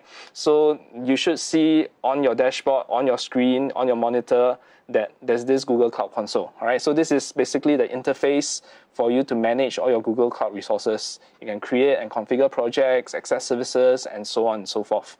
So on the left panel, as you can see, there is a Vertex AI. Okay, so what we are going to do is go ahead, click on Vertex AI, all right, navigate to the Vertex AI, and you can scroll down and can see where the browser or the cursor is. That's where the workbench is. Click on that. Okay, click on the workbench. So what will happen is this brings you to Vertex AI. Workbench is the environment where you can actually launch your Jupyter notebooks. Okay, so it might take a while for you to load. It's okay, but our environment is loaded up. So what we need to do now is actually click on the Open Jupyter Lab tab that you can see. Right, so there's a link there. Open Jupyter Lab button. Right. So what this does is opens a new browser tab with your Jupyter Lab notebook environment.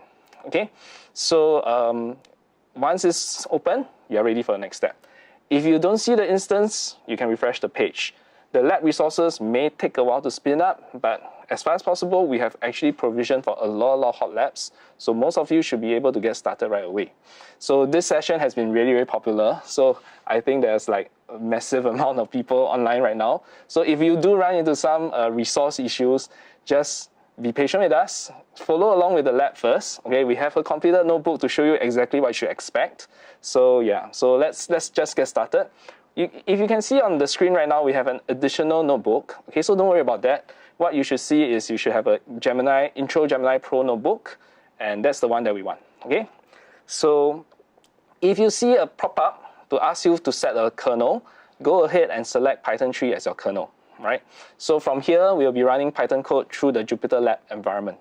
To run the call, what you can do is basically click inside the cell and press the run button, which is the arrow button right on top. Okay, so the first few cells will just handle setup, right? So installing the Google Gen AI SDK and so on. You don't need to change anything. So everything in this lab environment, everything has been configured. Also, if you want to, after today, you can go ahead and go to File and actually download the notebook, right? So you can always run this inside your own Google Cloud environment so that you have a reference even after the labs are done, okay? So the first cell, we have executed it. So it is to run some installs, pip for Python installs, right? Then the second cell actually asks you to actually restart your kernel. So when the kernel restarts, we have all the packages ready, all right? So you can see that there will be several libraries such as the generate content config, thinking config, so on and so forth, all right? So what we need to do now is to actually get started, do all the imports, read through the imports yourself. Natasha, if you can help me toggle the line numbers so that I can point them to it. Okay, so if you want line numbers, it's just Shift L. All right, so you can see all these different code cells. So what we're going to do is to actually create a Gemini client. I think you accidentally typed the L there when you toggle the line numbers. Okay, all good. We are all good. Okay, so it's as easy as that. All right, just execute every cell. All right, you can click on the run button. You can press Shift Enter, Control Enter, whatever works for you. Okay, so what we're going to do is we're going to use the Gemini 2.5 Pro model. Okay, so go ahead and execute the next cell. Okay. So this is this command basically allows you to configure for your model that is going to be used. Okay, so this is actually the fun part. We are actually going to use the model. So the very first task actually covers 3 key concepts. Right, we have basic text generation, we have the thinking budget, and then we also can view the model's reasoning. Right, so the simplest way is to do the generate content method. So you can run the cell that is being highlighted. Okay, so you can see that the response is actually this generate content method. Okay, so notice that on line 5, we actually say display markdown. So it will return, because Gemini returns markdown by default, so having this markdown makes it a nice output that you can see. For those who are not familiar with Jupyter, right, this is just an interactive environment that renders your output once you execute the cell. So it makes it easy for you to actually execute code blocks and see how they work. Right, so the question was a simple one, the prompt was a simple one. What is the largest planet in our solar system? Good reminder to myself, I didn't know that it was Jupiter, but the largest planet in our solar system is Jupiter, right? It's a gas giant so massive that all other planets could fit inside. Wow, it's really that big. All right, but you go ahead, okay? You can go ahead and actually like copy some of the prompts that were given to you and like try out the model yourself, okay? Try out the different results, okay? So here's what makes Gemini Gemini so special. Okay, there's this thinking feature, right? Unlike other models that can just outputs an answer, Gemini is a reasoning model, so it can actually reason through models or problems step by step. The thinking budget actually controls how much reasoning the model does. Okay, so what you have here in this next cell, you see in line 5, is how many R's are in the word strawberry. This is actually a real simple problem for humans, right? But it's a classic problem. It trips up many AI models, okay? They will often say 2 R's, okay? But we can count, right? So there are actually 3 R's in strawberry. With thinking enabled, Gemini reasons through it correctly, okay? With Gen AI models, I always want to put a disclaimer out there because it's probabilistic in nature. Things might not behave the way you expect it to, but expect Gemini state-of-the-art model, no problem. The output, as you can see on the screen, there are 3 R's in strawberry, all right? So if you want to see, okay, how many models or how many tokens that is being generated, there's some metadata. So there's this usage metadata that you can actually use. So the next cell gives you 4 examples, your prompt token count, candidates token count, thoughts, and so on, and finally total token count. So think of tokens like currency for large language models. Okay, so when we actually use a service, you're actually priced on the tokens. Prompt tokens literally means how many tokens the prompt is translated to, and the candidates. So you can choose how many responses you want. So a candidate is basically one response. All right. So you can see the numbers on the screen: 11, 20, 262, total token count 293. All right. So the next slide. Okay, so let's talk about the summarized thoughts. So you can also optionally include thoughts to be true. So this flag, okay, gives you the ability for you to see how the model responds. Okay, so it might go through really quickly. So in your own window, in your own machine, when you get to run this, look at the cell below, right? So it is actually generating the text, okay? It has executed so fast that we might have missed it, but go ahead and run it on your own. But you might find this familiar because in your Gemini, like maybe in your chat interface, some of these things are being shown to you. So it shows the internal reasoning of some of these models, all right? So we can actually instruct the model or the system to actually provide kind of like a brief summary of the internal reasoning process in addition to the response itself. Okay, so the request is actually sent using the generate content method. So when the response is returned, okay, you can see that it may contain multiple parts.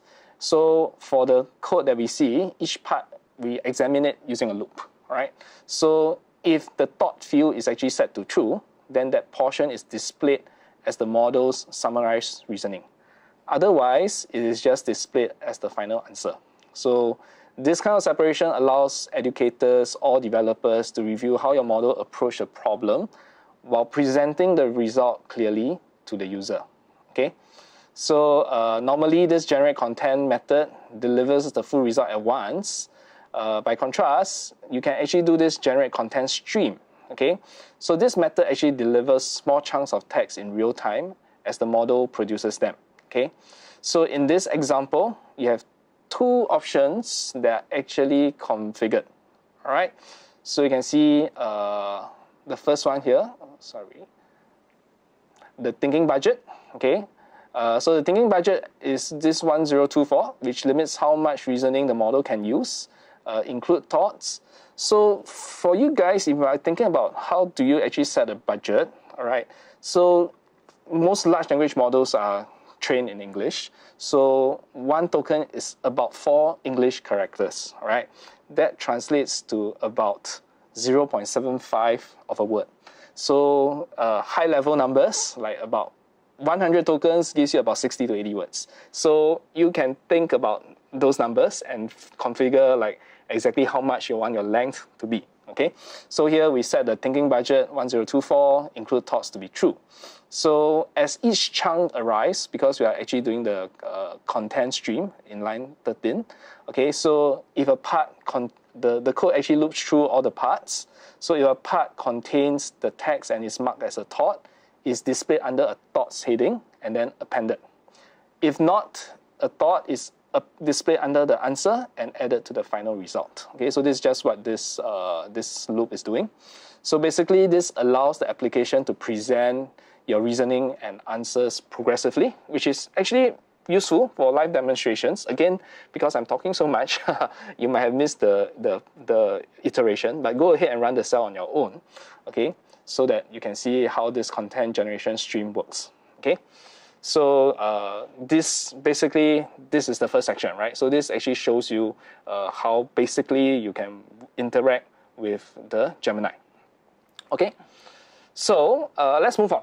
Okay, let's move on. So let's go on to this thinking examples. So in thinking example 1, actually the focus is code generation. Gemini Pro is actually presented as being particularly strong at producing complete applications, including visually rich web experiences and code that behaves like an agent by organizing the work in actually logical steps. Here, if you look at the prompt, okay, on lines 2 to 3, it actually requests an endless runner game in p5.js, which is a JavaScript library. No HTML, clear on-screen instructions, and a specific visual style. Pixelated dinosaurs and an interesting background. The request is actually sent using generate content, and a high thinking budget is provided. Okay, this allows the model more capacity to actually plan the game structure, mechanics, and visuals before producing the final code. So you can see that the output is already displayed. So in this case here, displayed as markdown, which actually typically contains their full P5.js code, which we can see on the screen now. So it's really, really long, right? So what you can do, like what the lab actually, well, I'm not going to teach you JavaScript right now, okay? We won't have enough time for that. But if you are interested to find out how to understand this JavaScript, you can literally just ask Gemini to explain the code, all right? So we're not going to do that in this because that's not the focus of this lab session. But for your benefit, okay, if you scroll up in the notebook, there is a link that actually points you to like a P5J editor, right? So if you, I believe it's after the, yeah. So there is this P5J editor, I think it's just after this code block, if I'm not wrong, okay. Which is just a web-based editor that allows you to take this code and shows you what your code does. No worries, we have it loaded for you. I think it is how it looks like. So what you can see on the screen is the p5js.org. All right, so if you run this particular code that we actually copied from the notebook, you can see that you have this particular dinosaur game that's working, all right? We might spend forever being here, so let's not play the game. But your game might look different from my game. But in general, it will be this like endless like runner game, right? So think Mario and all that, if you get the references. All right, so yep, so that's the code. All right, so let's continue, all right? The second thinking example, right? The second thinking example, they ask for geometry, all right? So it actually focuses on multimodal reasoning in geometry, where the model must actually combine information from both text as well as an image. So in this code, you can see that we have grabbed like the image, all right? We get an image that is hosted at a particular URL. So we have rendered this image so that you can actually see what it is. So the problem statement is actually in the code cell below. You can see that there is this, what is the area of the overlapping region? I'm not here to teach you math, but you can see that there's this area that the circle and the triangle overlaps. So we didn't specify that explicitly. So the model will have to look at this image and deduce and infer from that.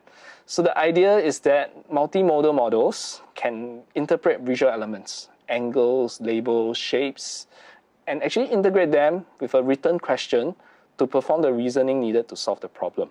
Okay, so we are going to run this and let's see. So they have these thoughts. So you can see what it is. So there's an image, blue circle intersecting a green right triangle. Okay, understanding the setup. So there's no explicit angle specification, but on point number 2, it says that, hey, the triangle has a right angle, right? That determines the sector, central angle, and so on and so forth. I'm not going to go through the math, but it's just a quarter circle, right? So they gave the answer.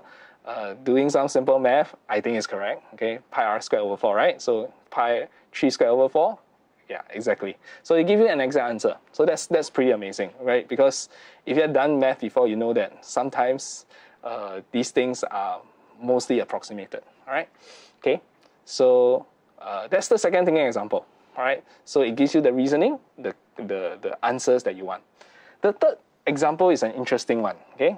The third example, when I did this, I also got tripped out a little bit, all right? So if you look at the image here, and you look at the prompt that's just on the code cell below, for line number 5, how do I use 3 of the pool balls to sum up to 30? So the screen might not be very clear. Hopefully it's a lot clearer on your own device, but it's like a 7, 9, 11, 13, right? You can try adding up these numbers, but I don't think they will give you 30, right? So even though this question is purely numerical, I'm just asking you to add numbers, it is designed to be misleading. Okay, there is no straightforward mathematical combination under your usual assumptions, all right? So what we're going to do is we're going to push the model to its limit a little bit. We're going to say, hey, enable this include thoughts, right? Observe the reasoning and see how it can detect this mismatch and search for perhaps an alternative interpretation and a different way to solve this problem. So you can see that the response is also processed in parts, okay? So any content that is marked like as a thought will be displayed under thoughts. The final conclusion will be displayed under answer, all right? So let's look at the answer, all right? So the thoughts given me a classic problem. It's all about the numbers. We got 7, 9, 11, and 13. But my initial instinct is go for the math and be methodical about it. But these are all odd numbers. How do I have this? Then you can realize that they have all these problems. And finally, in the second to last paragraph, they say, let's see, can I change the numbers? Well, this is kind of like a spark of genius, right? Because myself, as a human, I was like, I can't do that. Then you realize, oh, actually it's a trick. The 9 can be flipped around and it becomes a 6. Does that get you anywhere now? And you realize indeed it does, because instead of using it as a 9, you use it as a 6, you get 6 plus 11 plus 13, verify the math, it should give you 30, right? So the response is quite a practical, out-of-the-box solution, all right?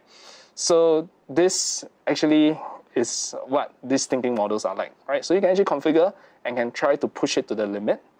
Okay, so for the remaining examples, okay, so we're going to set thinking budget to 128 so that we don't use up so many tokens, reduce the latency, because these are a bit more straightforward. So again, like I mentioned earlier, a budget is basically just tokens, right? So 4 characters is 1 token, English. That's probably equivalent to about 7.75 words, right? If you are using other languages, because large language models are trained primarily in English, all right? For other languages, the number of tokens will probably be 2 times or 3 times that, all right? So just be mindful, okay? Okay, so now let's talk about configuring model parameters, okay? So in each request, you can actually include values such as temperature, top P, candidate count, and max output tokens.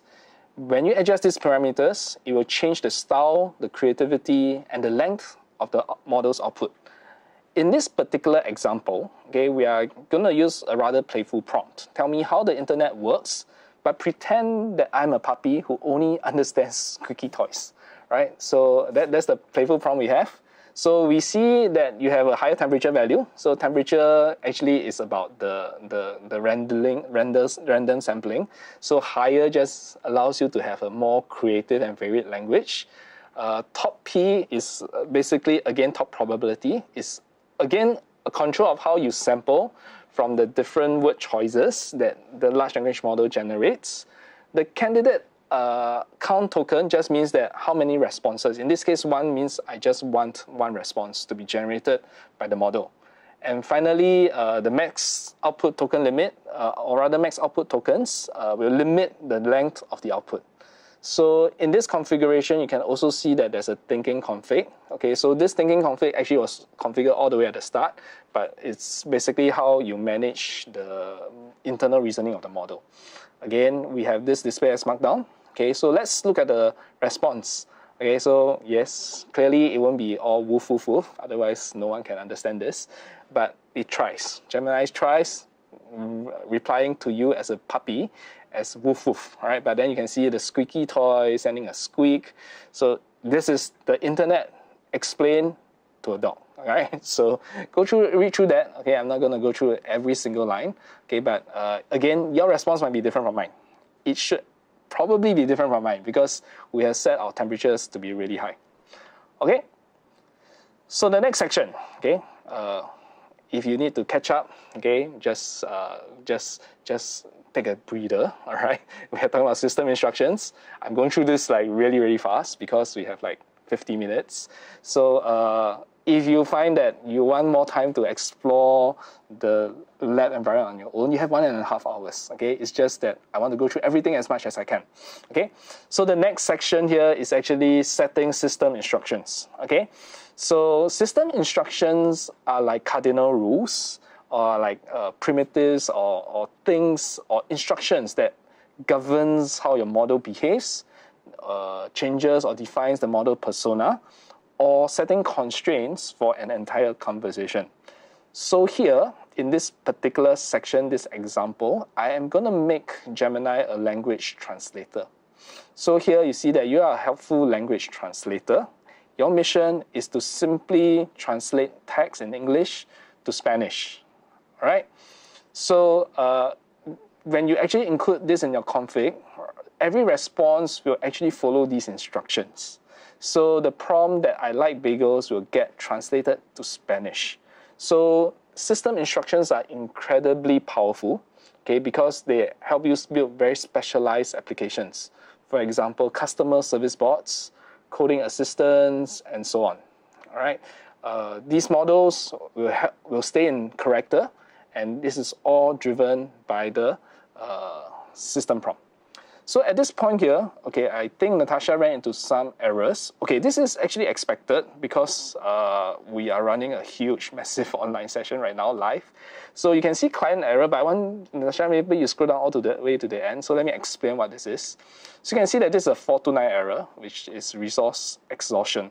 Okay, so we kind of were anticipating this to happen because we are running like a massive online session for almost 10,000 people. So this is just under the hood how Gemini is like being provisioned. It's like a dynamic quota. So if you face this at home, don't worry. Okay, all you need to do is to just wait maybe 10 seconds, 30 seconds, and then come back to this later. All right. The quota basically just if, for example, if there are a lot of requests from the same IP address or the same account, then they'll say, hey, I'll stop you, so that it's a bit more fair to allocate the account. And we totally anticipated this. That is why you can see that we have this Gemini Pro backup notebook.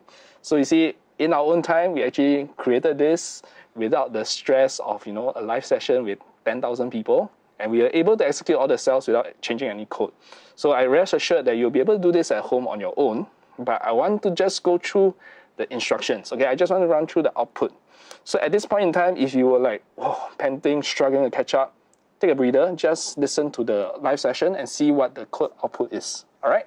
Okay, so you see set system instructions. So basically, I like bagels. We didn't do anything, right? So you realize that it will automatically prompt it and actually change it to Spanish. Me gustan los bagels. I assume that means I love bagels or I like bagels. I like bagels because I think love is a different word. All right, so great. All right, apparently gustan is like the plural form. It's like versus likes. Okay, so yeah, is it plural, singular? I don't know. I don't speak Spanish. All right, but fact check. Okay, you can change your system prompt from Spanish to Japanese to Malay to Hindi, whatever language that you speak, and you can verify it. Okay. So let's move on. Okay, let's move on to the next section, which is safety. So safety is actually built into Gemini, okay? But you do have controls over the thresholds. Safety filters actually allow you to control what types of content the model is permitted to generate based on categories such as harassment, hate speech, sexually explicit material, or dangerous content. So each request is actually automatically analyzed and assigned safety ratings. By default, these filters are turned off, and the blocking threshold is set to allow all content. The reason is very simple. You are actually responsible to actually control the output. If you set this to be overly high all the time, you'll realize that a lot of responses will be blocked. In our particular example, okay, we will actually set a bit of a stricter rule, okay, to set the block threshold to block low and above for every category. So what this means is that any content that is rated above a very low risk level will be blocked.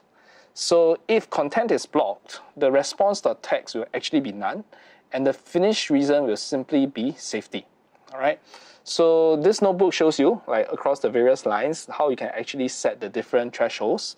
But if you look at the output, okay, you can see that the response is actually none. And you can see that there's a finished safety reasons, there are a few things, the severity score, and so on. So you can see that there's a medium, like all the way, probably somewhere close to the middle. Yes, that's what you see. So you get a medium risk rating. So that's probably one of the reasons why this response was actually blocked.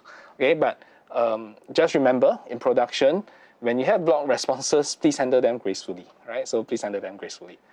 Okay, so that's safety. So safety is imperative. Let's move on, right? So we are on task 6 out of 12, okay? Don't worry, because the next few tasks are more straightforward and they actually may take a bit to run, so I'm not going to run them live, okay? So we have the output to show you, okay? So this next section is actually a multi-turn chat, okay? So this is basically a bit more of an advanced interaction pattern that you can actually use with Gemini, all right, with the Gemini API. So a chat session, you can create it, then actually subsequent messages will be sent through the exact same object. So this helps you preserve conversational context. So you don't have to like put a cache, manage your context, and keep prompting and creating like a huge like a prompt by caching all previous responses. So you can actually do this multi-turn chat. Okay, so in this case here, basically what happens, if you look in the cell here, is that they do two things, all right? It starts with generating a code. Okay, this code is a simple one that writes a function to check whether a year is a leap year. So that was the first part. Then the follow-up, so if you scroll down in the notebook, okay, so you can see that the output came out. So they test a function. This is a Python implementation, okay? Don't need to go through the details. You can run through this on your own, okay? But there's a follow-up chat, okay? So they say write a unit test of the generated function. Okay, so because we sent it to the same chat object, so it already has that context, right? So when you follow up with this write a unit test of the generated function, the model actually remembers that it wrote a leap year function, and that generates the appropriate test. So this is really essential because it allows you to build like interactive assistance.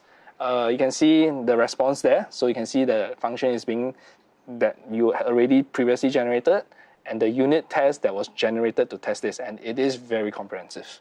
So very often we talk about context problems when we use large language models in production. You talk about data concerns, but if anything, you should really use large language models. You should use Gemini to actually run testing, right? Because testing is very, very sanitized as an environment. So testing is great. It's a perfect use case for actually large language models or Gen AI. Okay. So next, okay, so now that we have seen this multi-turn chat, the next example is about async requests, okay? So async request uses this interface called client.aio, okay, or async IO, all right? So it actually mirrors the async versions, but rather the synchronous versions, it mirrors the application, but it allows non-blocking execution, meaning because when you're using services real time, you might suffer network interruption, some things might take a bit longer, so you need non-blocking executions, right? So it's simply just creating this AIO, right? So it's very, very simple. So here they're asking, compose a song about the adventures of a time-traveling squirrel. So when you run this out on your own time, okay, it might take a while, but you can continue to proceed with other work because it's async in nature, all right? And that's the wonderful, wonderful song that it comes out with. All right, okay, so that is async. Okay, so we are almost more than halfway through. Hang in there, guys.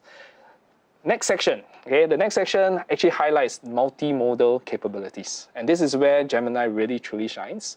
It can process images, audio, video, PDFs, web pages, not just text, right? So if you talk about local images, okay, you can actually read it from disk, or you can send it to cloud storage. In this case here, we use cloud storage. Right, and then we can ask it to do a simple task. So in this case here, we loaded an image from cloud storage, and what we wanted Gemini to do is to write a blog post based on this image, right? So the model will see the image and actually generate a relevant blog post about healthy eating, meal prep, and so on, right? So that's what multimodal processing is, okay?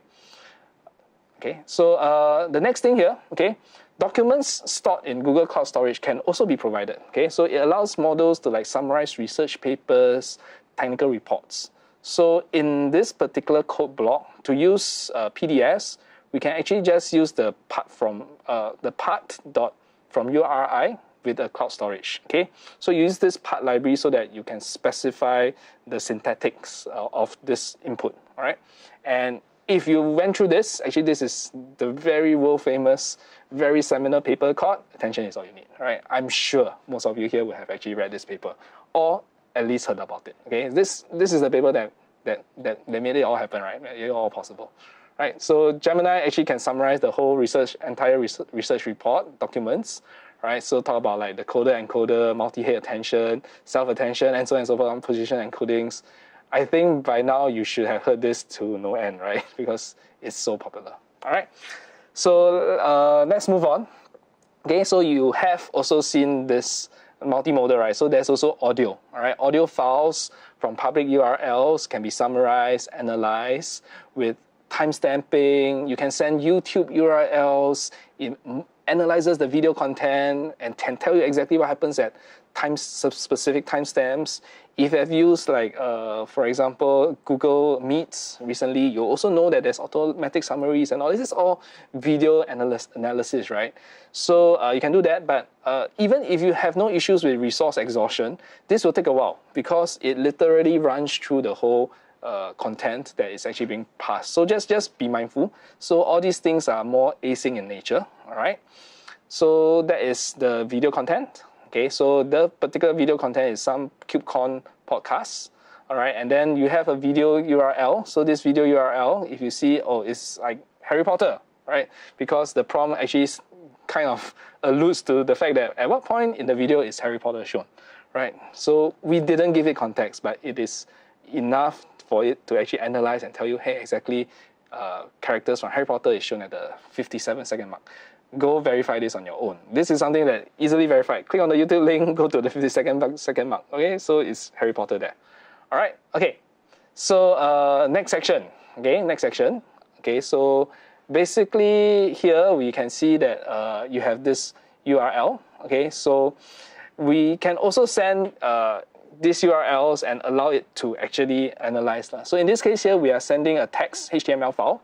All right, so it's like a generative AI documents, a documentation page. Very, very useful, right? Because these are things that can help you summarize. So I'll move on because I think these are relatively straightforward applications. So I want to talk about control generation, okay, because these are things that might be a bit new to you, okay? So when we talk about control generation, right, you basically helps your model, or rather you control your model to give a predictable, machine-readable structure in terms of the output that it generates. This is especially important if you know you're a developer, you know how important it is to have like kind of like a standardized API for communications, for interactions between services, applications, and all that. So that's where controlled generator output comes in. So this is where you can see in this particular code cell, you see this thing called Pydantic. All right, so Pydantic, you can allow, like you create a recipe with a few fields, like the name, the description, the ingredients. Then the request says exactly that, hey, I want it to be in a JSON format, all right? It must give you a JSON, and you must follow this response schema that we have earlier defined from lines 4 to 7, right? So if you actually scroll down, the output gives you exactly that, right? So it is a JSON, okay? Of course, the JSON maybe has nested, but still the top level keys are all actually structured as you have actually requested it. So you can do this, then you can take this JSON and actually manually pass it later on, or pass it to another application that knows what to read for, all right? So this is control generation, which is really, really important, okay? So let's move on, okay? Let's move on. So you can pass the strings as JSON and so on. I'll leave it to you all to actually look at the different fields that are available, because I do have a couple more tasks that I want to look at so that you have an idea, okay? So like you have count tokens, right? Tokens is budget, right? Tokens is all about how much you can spend, how much your budget has. So count tokens, very simple. Count tokens literally tells you, when I run this, how many tokens will I consume? Okay, this is actually before you even actually run the model. So this is great. Okay, so before you actually send a request to the service called Gemini, you can actually count your tokens and see exactly how much you're going to consume. Then, if you move on, there's this Google search tool. Again, very, very popular. Okay, it's all about grounding. So the Google search tool allows you to actually include current information. So the context for this particular code cell is actually current temperature in Austin, Texas, right? So all you need to do is actually configure this thing called tools, right, which is on line 7, okay? So you can see that line 7, you have these tools, it's called Google search tool, but where do we define Google Search Tool? So Google Search Tool for this particular case was a built-in tool. Okay, it's something called Google Search. You can define your own custom tools as well. Okay, so this is where we actually included Google Search as a tool in the request configuration. So if you see after the response is generated, the grounding metadata is actually printed. All right, so this is where the search was actually being used, and the rendered output actually tells you where the search entry points supported the model's answer. Okay, so this is where you need. This is especially important for applications that kind of depend on live facts, or you have rapidly changing conditions. So this is important. Okay, I know it's almost time, but let's run through function calling. Right? Function calling is basically the ability for you to actually interact with developer-defined functions, right? So you can describe a function in code. So it's like a Python method that returns weather. That's the example that we're given here. Right? So setting temperature to 0. Why do we set the temperature configuration to 0? Because we need deterministic and consistent outputs. Okay, so this kind of mechanism allows you to actually combine your large language model or language understanding, natural language processing with your programmatic logic, such as database queries, your business rules, your external APIs. That's where your function calling is really important. Then following this function calling, there's this open API style declarations. So what open API style declaration is basically telling you for you to give you some more control so that you can actually define how the function, what functions to call, what are the arguments that are required, and so on. But open API declarations are all in natural language. So you have to define it properly so that the language models knows how to pass this properly. Okay, last bit. Okay, so last bit here, you have code execution. So code execution is really actually provided the same way as a tool, the same way as function calling. So once you actually provide it as a tool, like you can see in line 7, which is the code execution tool, as defined in the first line, where you have code execution equals to tool code execution, all right, you can use it, all right? So in this particular example, it asks the model to actually compute the 20th Fibonacci number, right? And then determine the nearest palindrome. If you don't know what these are, search it, ask Google Gemini, all right? So these are just very, very common math concepts here, all right? Okay, so that's it. Okay, so that's the intense lab that I tried to go through in like an hour, okay? But I hope you go back after today and actually run through this on your own.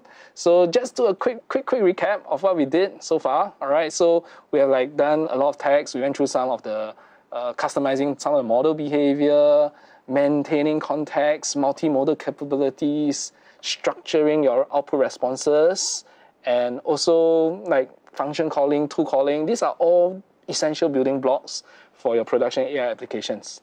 I would love to go through these in more detail, but we do not have the time for it for today. So go back, go and run through the workbook again, go through the notebook again, and please be sure to actually complete all 4 of your labs before 13 Feb, so that you can actually receive a very special Credly badge, your bragging rights on LinkedIn or your social media. All right, so be sure to do that, and thank you for joining us today.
Welcome back, everyone. Congrats, you've made it to the halfway point of day one. And to anyone who's just joining us now for the afternoon, we're so happy you're here. I'm Abhi, Staff Developer Advocate here at Google Cloud. And I'm Turacho, Developer Relations Engineer. It's been an amazing start of day one of our Onboard edition. And the energy has been electric so far. I'm still thinking about May's customer agents demo, a fully functional agent with hardly any code. Wow. That's incredible, right? So how fast things are moving is like really amazing. And Wei Liang and Natasha's Gemini Pro Live Lab really brought that to life. So with the reasoning capabilities, it's really proved the power of our most versatile AI model to date. And we hope you all enjoyed the opportunity to get hands-on. We've also been keeping an eye on the chat, and the questions are rolling in. Keep them coming. Ask some architectural questions, deep dives. Yeah, and we have a couple of quiz questions so far. So let's take a look at how you did it. Which component of Google Gemini Enterprise platform enable users the access to Google's most advanced multimodal AI? What do you think? Could be the brain, you know. Yeah, Let's take a look. All right. Yeah, most of you get it right. Great job. And the second question is, what are the reasons why you would combine keyword search with the semantic search? What do you think, Abhi? I know the answer, but yeah, let's see if the audience have got it right. I think it's to cover keywords the embedding model doesn't understand. Let's take a look. You're right. All right. Yeah, the audience got it right too. Yeah, this is crazy. Okay, let's do it. We have a couple more questions coming up across this afternoon sessions, so keep your eye out. But for now, let's dive into what's coming up in the second half of a day. I hope you're all ready.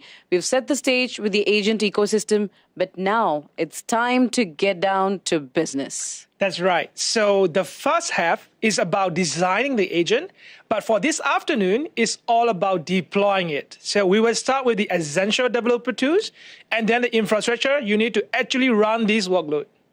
Kicking things off with Cloud Run, Andrew will look at how to unlock generative AI. Then Chandrika will follow this up with a deep dive into building complex multi-agent workflows with Agent Development Kit. And of course, you can't deploy at scale without a secure environment. So next up, we have a crucial overview session about security in the age of AI by Colin.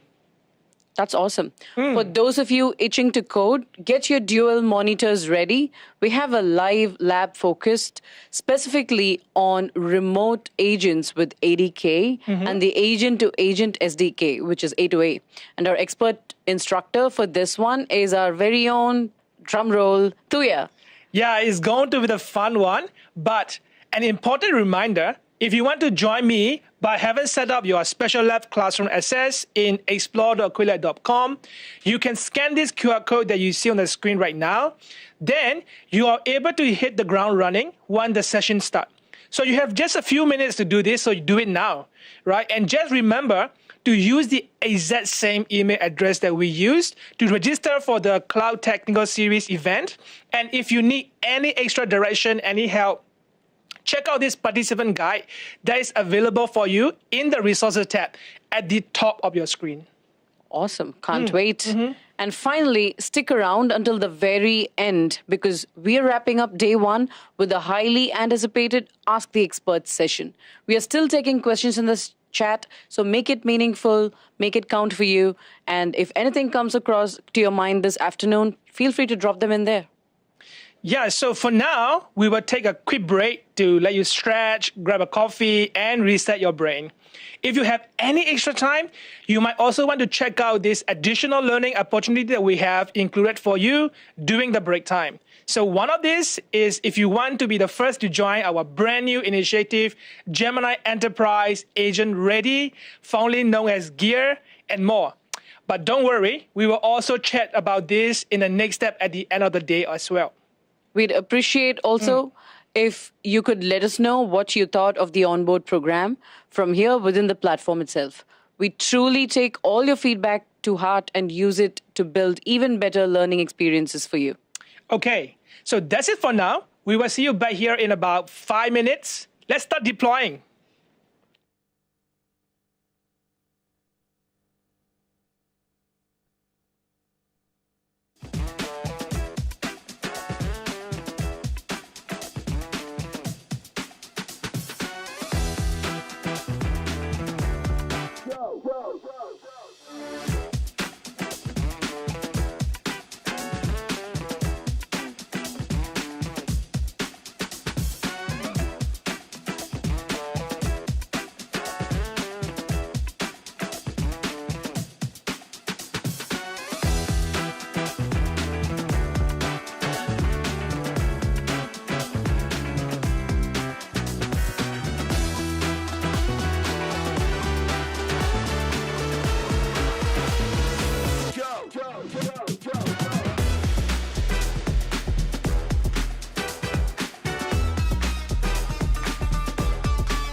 Hello, and welcome everyone to this session.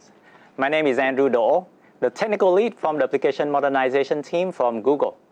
In the next 20 minutes, I will be gladly introduce to you our latest development for Cloud Run and how you can deploy and serve your AI applications using Cloud Run in just few minutes. Okay, so let's start with a quick introduction of what Cloud Run is.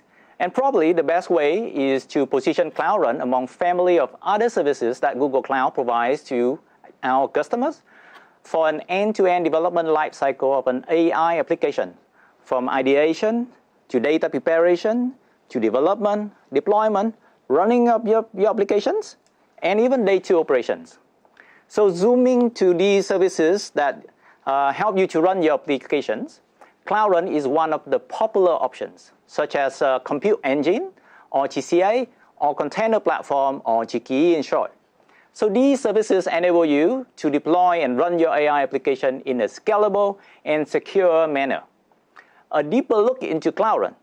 This is more of a fully managed and serverless service where Google takes care of the setup, configurations, and maintenance operations. So you simply provide your code in either a container or functional format.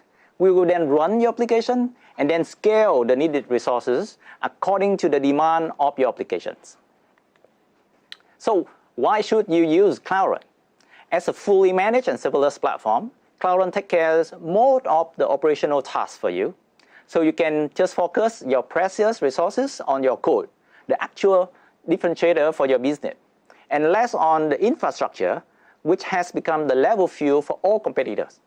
So by uploading these non-value differentiating tasks to Google, you would then be able to achieve 95% faster in deploying your applications. Cloud Run also provides resources with redundancy by default. This means the infrastructure reliability is set up and maintained by our SRE team from Google. The resources from Cloud Run are auto-healed if there are issues, which help to minimize application interruptions by 98%. As the serverless platform, Cloud Run scales the resources up and down, matching to the demand of your applications. Especially, Cloud Run scales down to 0 when there are no traffic. This means you can optimize costs to exactly what your application needs, estimated to be around 15 to 50% less than the platform that otherwise you would need to provision and manage yourself manually. So in 2025, Cloud Run announced support for GPUs. So with all the benefits of a serverless platform, including fully integration to other popular AI development platforms such as Vertex AI and database platforms such as AlloyDB or Cloud SQL, makes Cloud Run the ideal runtime environment for AI application development. So while Cloud Run has been known to be simple and suitable for many event-driven workloads, there is a lesser known fact that Cloud Run is not only safely secure and maintained by our famous Google SRE team, but also can scale to enterprise-grade level. This makes Cloud Run also a suitable platform for diverse enterprise-grade workloads. We also announced the consolidation of Cloud Function to be under the same family of Cloud Run. This makes Cloud Run the one-stop option for all serverless applications, be it in a container or functional format. This also allows Cloud Run to support large variety of languages, frameworks, and libraries while stays open and portable. This makes Cloud Run actually the go-to platform for many application developers.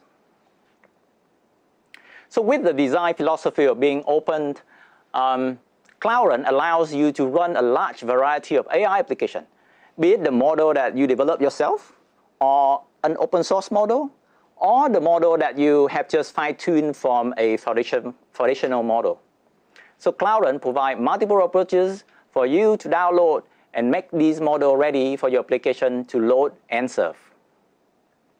So while Cloud Run has been designed to optimize costs by scaling down resources as fast as possible when the traffic reduces, we have also been improving our platform to spin up new resources as fast as possible.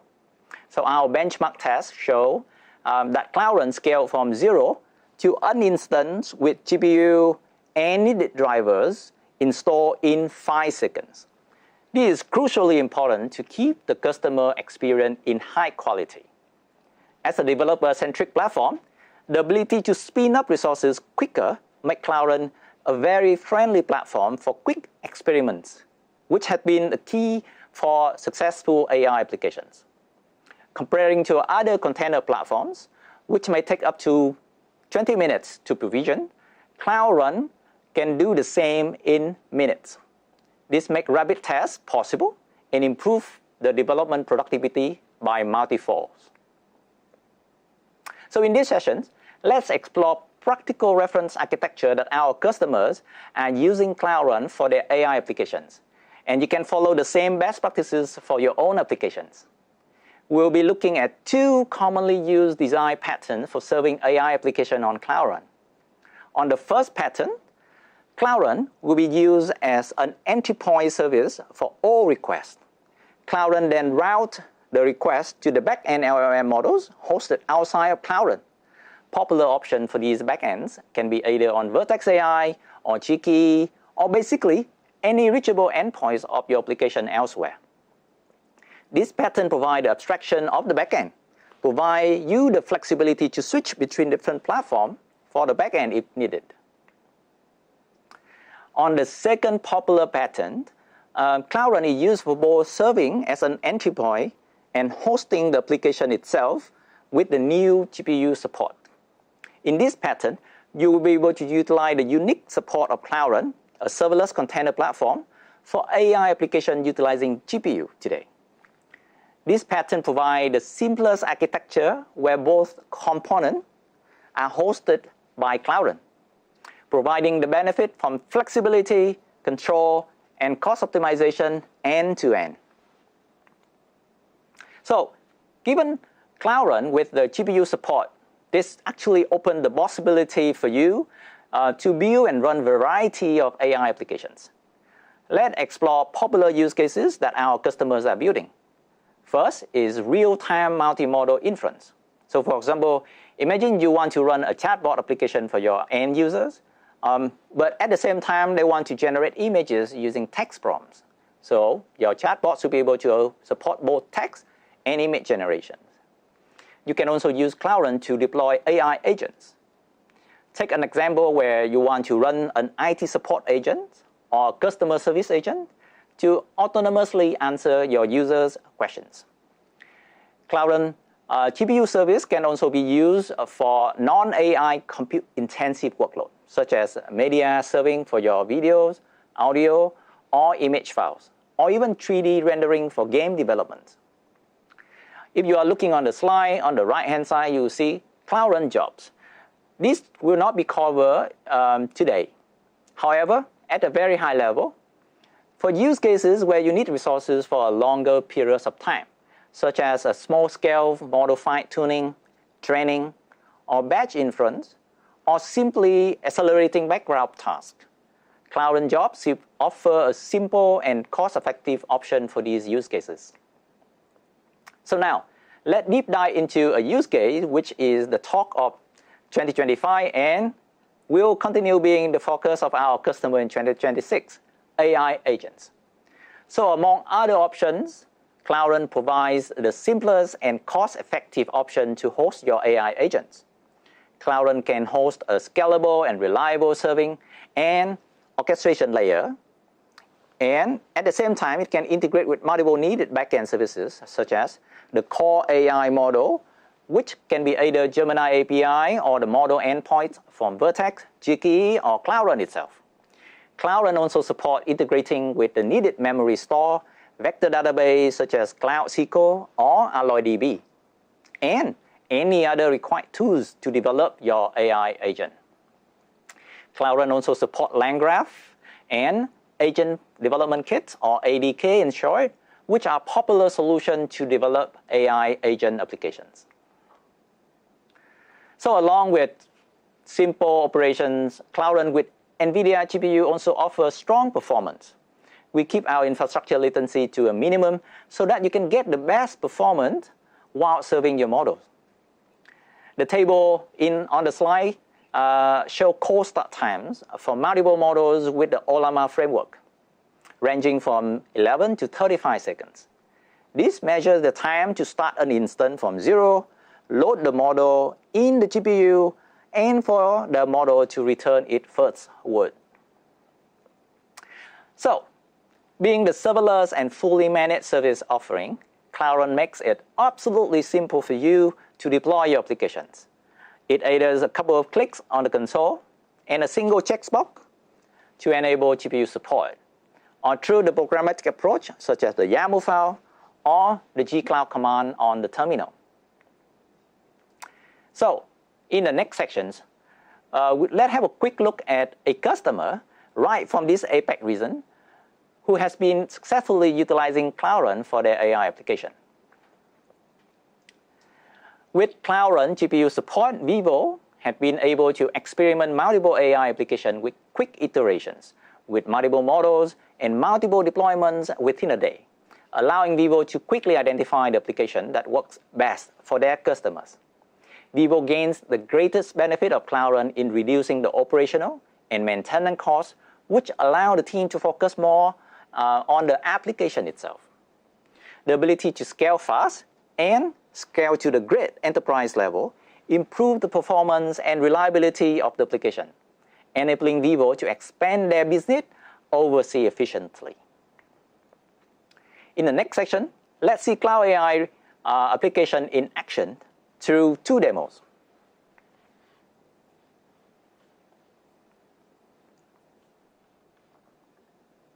So, in this first demo, let's have a look at the reference architecture of how Cloud Run can be used to generate image. In this architecture, we will see that there will be a Cloud Run instance with L4 GPU. And in this architecture, we're going to use Torch Serve, which is the serving layer of the architecture. And for the model itself, we're going to utilize Stable Diffusion XL to generate our image.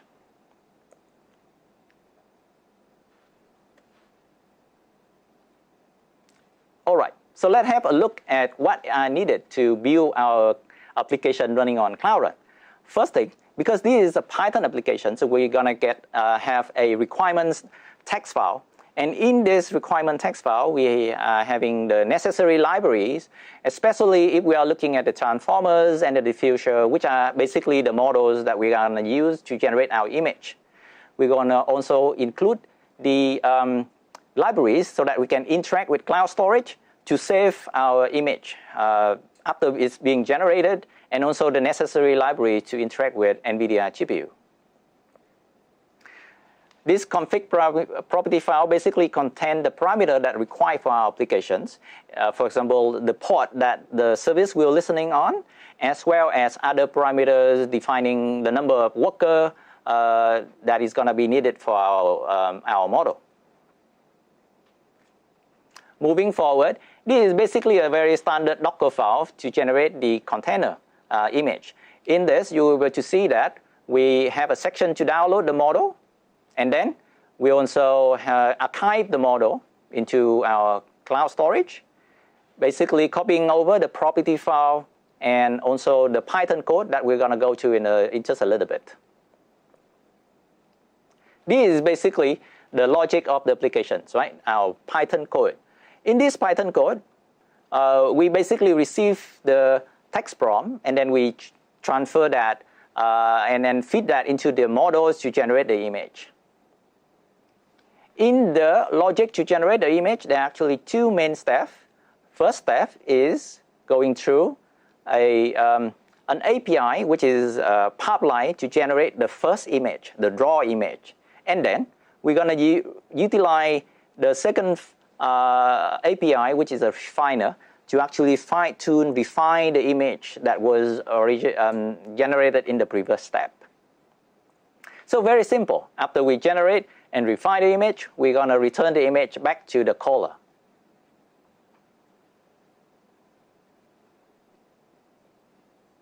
All right. So the way that we're going to build the container image is very similar to any other container platform like Jiki or Cloud Run.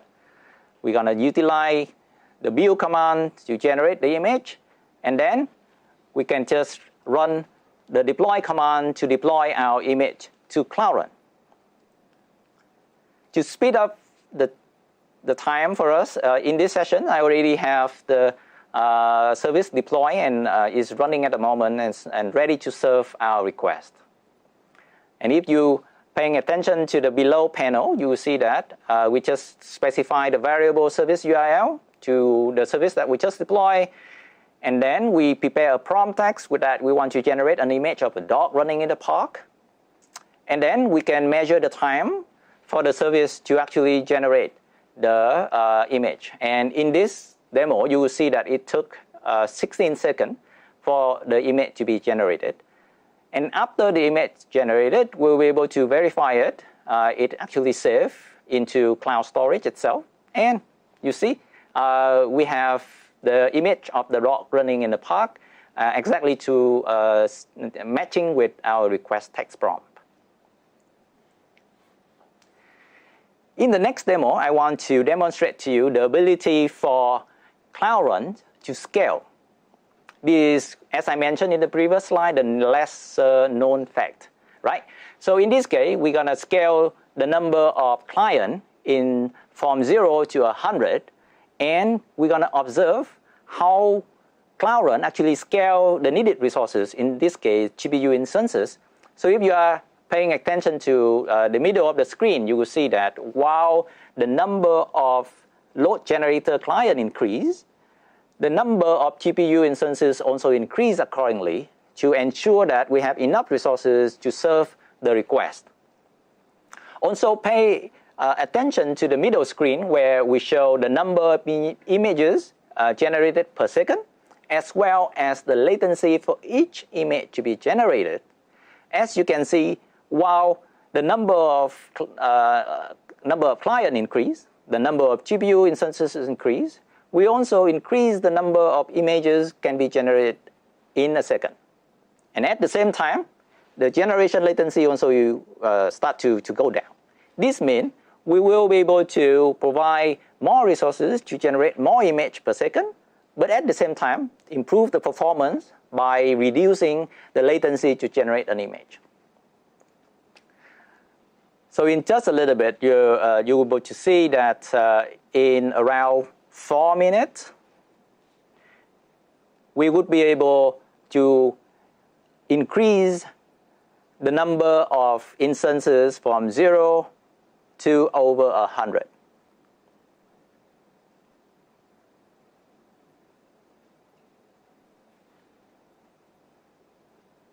And then it crossed 100, right? So what can we learn from this demo? Basically, while we are receiving more and more load from our clients, Cloud Run will be able to scale to hundreds or even thousands of GPU instances in just minutes.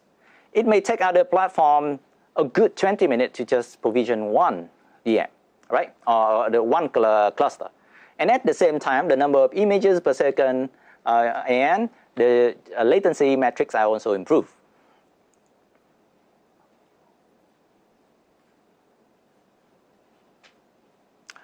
All right, we have reached the end of our demo.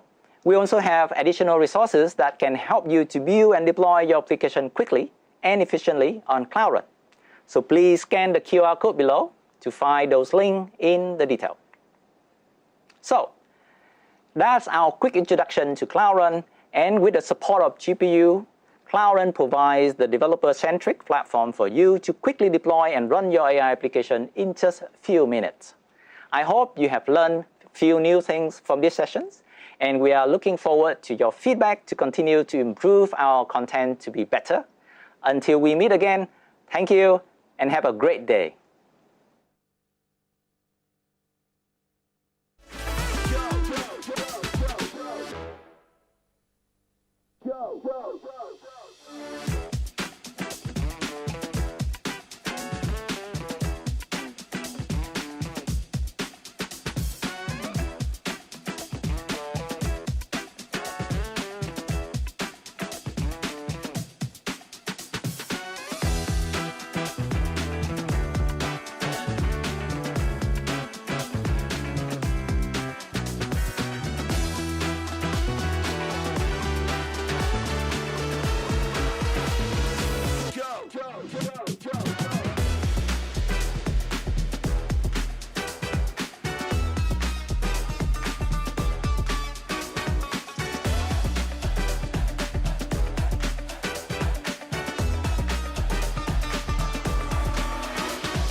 We are moving from simple AI models to agentic systems that can reason, plan, and execute complex tasks on your behalf. This is a significant advancement that is unlocking new opportunities for innovation. Hello everyone, my name is Chandrika Kadirvelmani, AI Principal Architect at Google Cloud. In this session, we will provide you with a comprehensive guide to building the powerful agentic AI applications on Google Cloud. An AI agent is an application that attempts to achieve a goal by observing the world and acting upon it using a large language model and the tools that it has at its disposal. So how does it work? At its heart, building an AI agent is all about connecting a powerful AI brain like an LLM to the tools it needs to get a job done. These tools can be your company's APIs, your internal data, or even other specialized agents. To set one up, you first teach it what you want it to do using plain English instructions and a few examples. Then you give it a memory so it can remember context like your past conversations. Finally, you teach it how to plan, how to break it down, a big complicated goal into a smaller manageable steps. And that's all. Once you put all that together, you have a functional AI agent. You can ask it to do something complex and it will start working on it in the background. It might go through a dozen different steps on its own before it responds, like delegating a subtask to another agent, looking up facts, or even popping back with quick question to clarify something within you. But as developers, let's translate that into a code. What does this actually mean for us? A standard call to an LLM is a single stateless transaction. You call a function like, for example, model.generate_content. You send a prompt and you get a response back. It's a simple request response.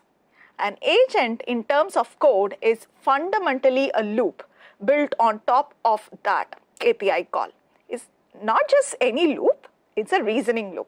This pattern is often called the React loop, like reason and act. It looks something like this pseudocode. The loop continues as long as the user's goal isn't met. Inside the loop, we first enter the reason phase. We ask the model, give everything we know so far, what is the next logical step?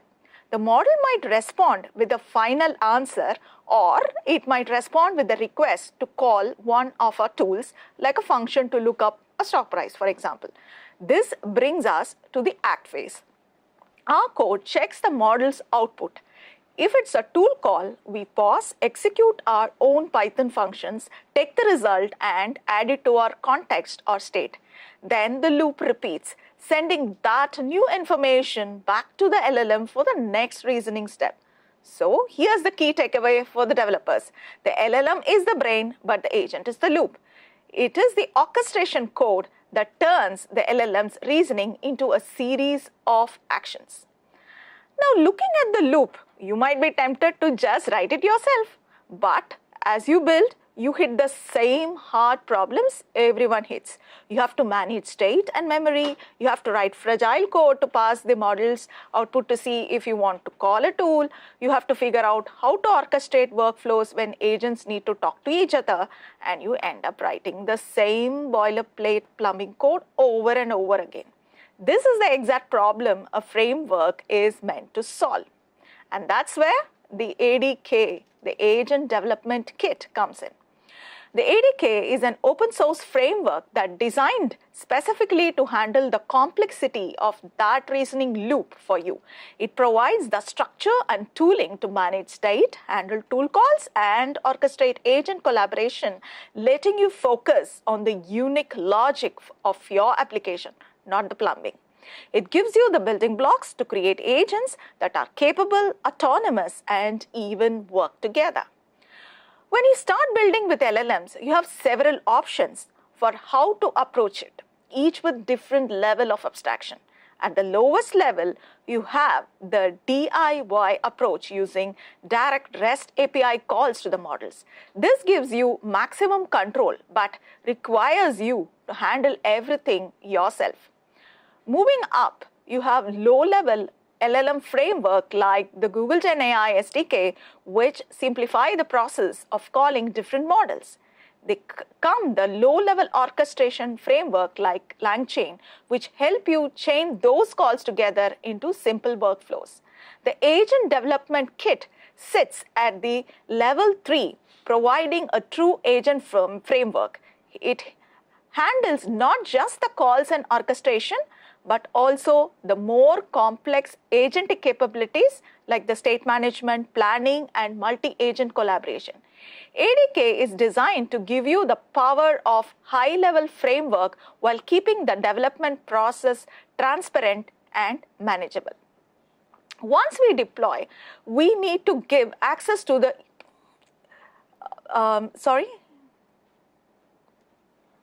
Once we deploy, we need to give access to the users. Without a standard, we face a fragmented experience. Every agent ends up with a different custom front end, creating a disjoint user journey. This leads to integration nightmares where we waste time building boilerplate code and governance gaps caused by unmanaged access across scattered apps. Gemini Enterprise solves this as one portal for all AI agents. It acts as a seamless bridge, separating the back-end brain from the front-end face. In just 4 steps, deploy, create, app, register, and launch. Users can immediately start conversing in a secure, polished interface. No front-end code required. We can build complex, code-heavy agents on the Vertex AI and simply register from here. This unlocks open orchestration, meaning our agents can collaborate. It also provides centralized lifecycle management to update agents instantly, all while enforcing the governance, which is crucial for an enterprise. So this, whatever I explained, right, comes at the end. So we are just going back to the ADK. ADK is a software framework designed to simplify the creation of multi-agent applications.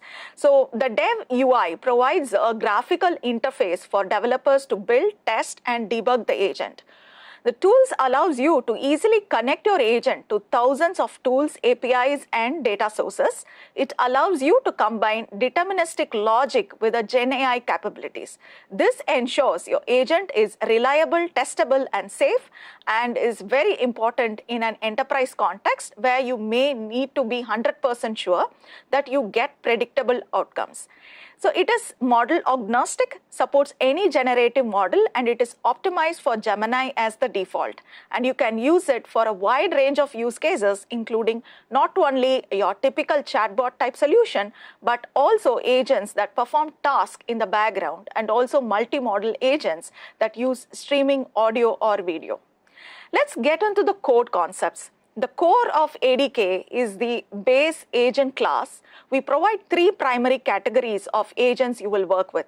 Let's start with the LLM base agents. These agents use a large language model as their core brain. They leverage the reasoning and evaluation capabilities along with a set of tools to determine the best course of action to achieve a given goal. Second, we have a workflow agent, the orchestrator, which executes tasks in a specific order, much like a traditional software workflow. As you can see, these workloads can have different execution flows. They can be sequential, run in parallel, or use conditional logic to make decisions or operate in a loop for iterative tasks. Finally, we have custom agents. This category represents a more hybrid approach, combining custom logic and code with the power of LLM-based components. This gives you the flexibility to build highly specialized agents that are tailored to unique or complex tasks. The most fundamental building block in the ADK is the LLM agent. Think of it as the brain. You define it with 4 key properties: a unique name, the model that will do the thinking like Gemini, a description so other agents know what it does, and most importantly, the instructions. The instruction is the detailed prompt that tells the agent who it is and what his job is. Getting this right is the most critical skill in agent development. Technically, a tool is typically a modular code component like a Python function or a class method. To equip an agent with a tool, you simply pass the tool into the tool's argument during agent creation. We'll see more on tools later. So meaningful multi-turn conversations require agents to understand context just like humans. They need to recall the conversation history, what's been said and done to maintain continuity and to avoid repetition. The ADK provides structured ways to manage this context through session, state, and memory. Session is the current conversation thread, represents a single ongoing interaction between a user and an agent system, contains the chronological sequence of messages and actions taken by the agents referred to events like during that specific interaction. A session can also hold temporary data that is relevant only during this conversation. State is used to manage information relevant only to the current active conversation thread, example, items in shopping cart during this chat. Memory represents a store of information that might span multiple past sessions or include external data sources. It acts as a knowledge base the agent can search to recall information or context beyond the immediate conversation, which is managed by a memory service. Beyond just storing data, robust agents need structured ways to record actions, manage files, and allow you to intervene in their logic. ADK handles this through events, artifacts, and callbacks. So an event in ADK is an immutable record representing a specific point in the agent's execution. It captures user messages, agent replies, requests to use tools, etc. An artifact in ADK is a managed resource representing a specific file or binary object associated with a session. It could be any PDF document or generated images or audio files, anything like reports. A callback in ADK is a developer-defined hook that representing a specific intervention point within the agent execution lifecycle. It enables the injection of custom logic at critical moments, such as before a tool runs or after a model replies, facilitating the tasks like logging safely, validation, debugging, and external system. But how does ADK coordinate all these components together? Like, think of the ADK runtime as the engine of your agentic application. You define the parts, agents, tools, and the runtime handles how they connect and run together to fulfill a user's request. The runner receives a user query and asks the main agent to start processing. The agent and its associated logic runs until it has something to report to, like a response or a request to use a tool or a state change. Then it emits an event. The runner receives that event, processes, and any associated actions like saving state, and towards the event onwards, example to the user interface. Only after the runner has processed the event does the agentic logic resume from where it passed, now potentially seeing the effects of the changes committed by the runner. This cycle repeats until the agent has no more events to yield for the current user query. In event loop is the core operational pattern defining the interaction between the runner and your custom code, like agents, tools, callbacks, collectively referred to as execution logic. You can run your ADK agent with an interactive command line interface using the ADK run command or the ADK web user interface that is shown in this snapshot. And you can view all the components that we have so far discussed here. So this gives you a very easy debugging during your development phase. Next comes the tools. A tool represents a specific capability provided to an AI agent, enabling it to perform actions and interact with the world beyond its core text generation and reasoning capabilities. ADK provides a rich ecosystem of tools, like it has pre-built Google tools like Google Search or Vertex AI Search or RAG. And we have integrations for popular third-party libraries like LangChain or Crew AI, but the most powerful feature is the custom tools because you can turn any Python function into a tool. right? But why you all need a framework? You can just go and write your codes, right? The answer is, if you don't have standards, we end up in a spaghetti junction of custom integrations. So let's start with the first one, the Model Context Protocol, or the MCP. So MCP is an open standard serving as the API spec for the AI tools. It connects agents, that is the clients, to the tool servers by standardizing two key actions: the discovery, like what tools exist, and execution, run this tool. Think of it like a REST API for agents, simply replacing GET and POST. ADK integrates with MCP using a standard producer-consumer pattern. As an MCP client consumer, your ADK agents connects to an existing MCP server to instantly access external tools like databases or API, and it can be streamlined through a single class like MCP toolset. By simply adding it to your agent's tool list, it automatically handles connection, discovery, and execution behind the scenes. There is no complex setup. Just initiate this class, and agent instantly gains full access to the server's remote capabilities. ADK also simplifies the reverse, that is, exposing your tool that as a MCP server, that is a producer.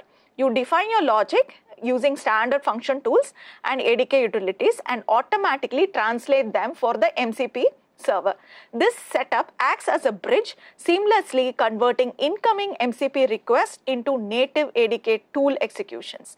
MCP defines the language, but we still need a transport for the wire.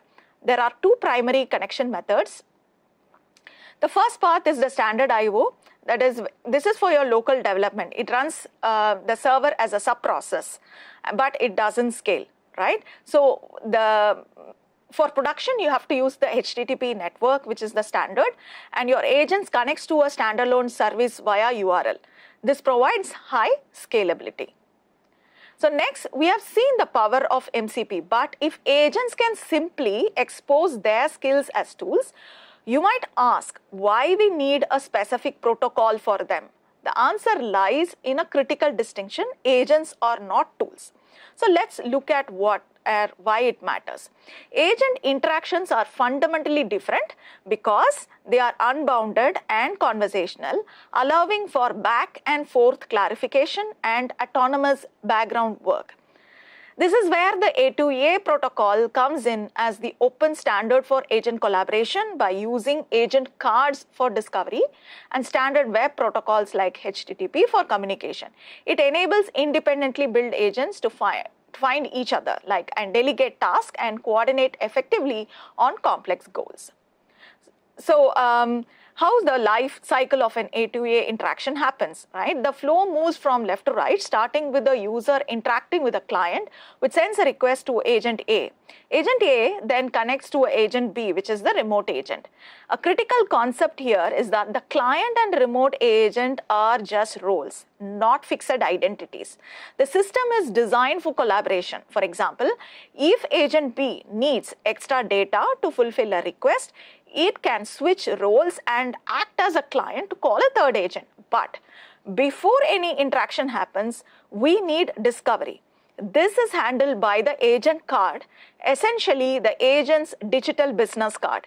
It's a standard JSON file, and that defines the agent's identity, endpoints, authentication, and specific capabilities. So once connected, the conversation begins, and the first message agent A sends the object containing paths, which can be text or files or JSON. While we usually use the HTTP REST, the protocol is transport agnostic. If the request is complex, we don't want to block the connection. Instead, the backend managed by the agent executor creates a task, and agent B immediately returns a task ID and status, allowing the client to track the life cycle from submitted to completed asynchronously. Finally, we have the artifacts and streaming. The results are delivered as artifacts. So to improve the user experience, we support streaming. So to expose your agent, simply wrap your standard ADK definitions in the A2A function. This one step automatically configures the executor and generates the agent card from your existing details, making the process practically magic. To consume a remote agent, simply use the remote A2A agent class and point it to the agent card URL. The ADK handles all the communication logic, allowing you to use it in your sub-agents list exactly like a local agent. So you can deploy your ADK agent to Cloud Run or anywhere else, including GKE or Docker, anything. Vertex AI Agent is an enterprise-ready, comprehensive managed platform specifically designed for agentic workflows. It supports other popular agent frameworks like LangChain, LangGraph, other than Google ADK, which provides hooks into any model in the model garden and allows you to bring any tool you need. Crucially, it provides managed service for the hard parts: session management, memory, observability, and evaluation. Cloud Run is an enterprise-ready, fully managed serverless platform specifically designed for deploying containerized application at scale. It supports any programming language, library, or framework, including ADK, provides seamless authentication to Google AI services, and allows you to containerize any system dependency you require. So this is an example multi-agent architecture on Google Cloud, leveraging the Google Cloud's agentic stack.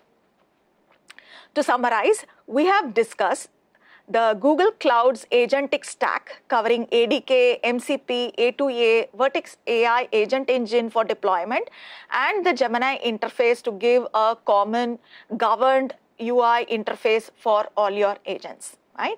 And this is an end-to-end agent development and productionalization on Google Cloud. Thank you all for your time and engagement today. The key takeaway I want to leave you with is this: we are moving beyond just building isolated chatbots. With this stack, you have all the tools to build scalable, interoperable, and secure agentic systems that can truly collaborate and solve complex problems for your enterprise.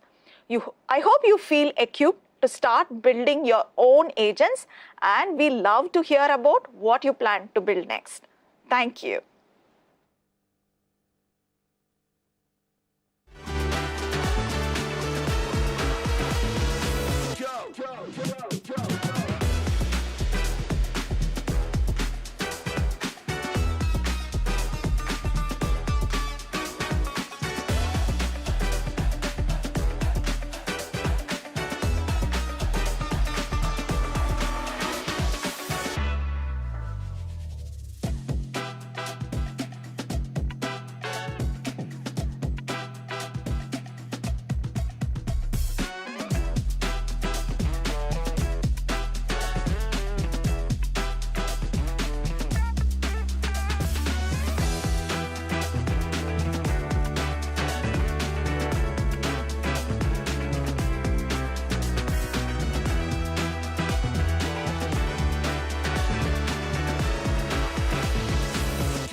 Good afternoon, everyone, and welcome to our Cloud Technical series. From all the sharing you have heard from my colleagues around AI and all the evolution of AI, I'm sure you agree that we are standing at a massive inflection point.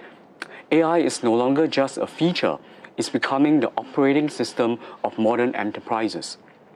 So before we rush to adopt all these tools, a critical question that arises is that are we safely securing our innovations?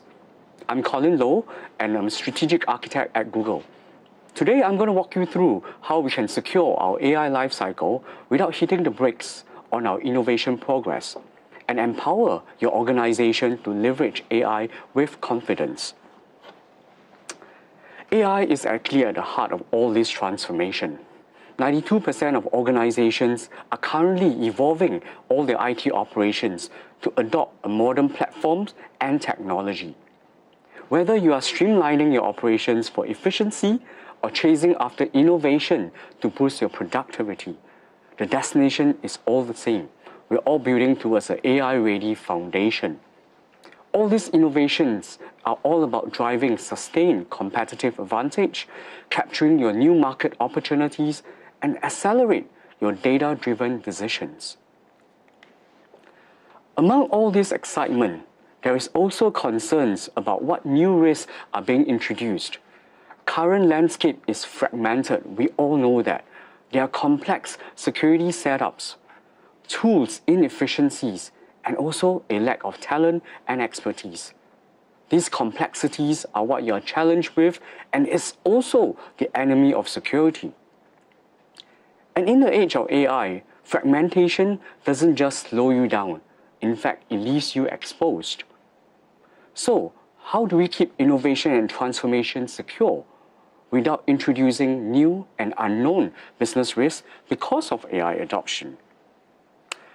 The risk is actually more apparent than before with the rise of agentic, where agents are coordinating together, communicating, and also helping you to solve the higher order problems. These agents operate with very little human supervision. While it gives you autonomy and is powerful, it also introduces new challenges where risk and security problems are further magnified and pronounced. We must address these security and trust issues before we fully realize their potential. Now, to understand how we can secure these agents, the first thing that we need to think about is let's look into the environment that they all lived in. As AI adoption accelerates, the underlying AI stack continues to grow in complexity. You can't just secure the agent. You have to think of AI as a whole ecosystem with 5 layers beneath that. You have your agent, you have the platform that's running on, the models that you adopt, the data stored, and not forgetting the infrastructure that it relies on. Crucially, we should also be thinking about securing these 5 layers because this has evolved to become your new attack surface. And it is not just a model endpoint anymore. In fact, this complex stack is what you are dealing with today. Reality is, attackers are already finding creative ways to exploit this complexity. We are seeing a whole new spectrum and category of attacks, which we have never heard before in the past. Things like prompt injection. Think of it as, how do I trick the AI to execute something beyond what it should be really doing? What about model poisoning? It's where you secretly tamper with the data that the AI learns from. Data exposure is really, with AI acting as a blabbermouth, it reveals more than what it's supposed to speak about. Things like your private, your sensitive, your confidential information. And this is not theoretical. There are real risks that organizations are concerned about because they are impacting the brand, the reputation, the trust that we have, and also the data sovereignty. Now, if you think of security only as an afterthought, this is really going to be painful because that will indeed slow and stall your innovation.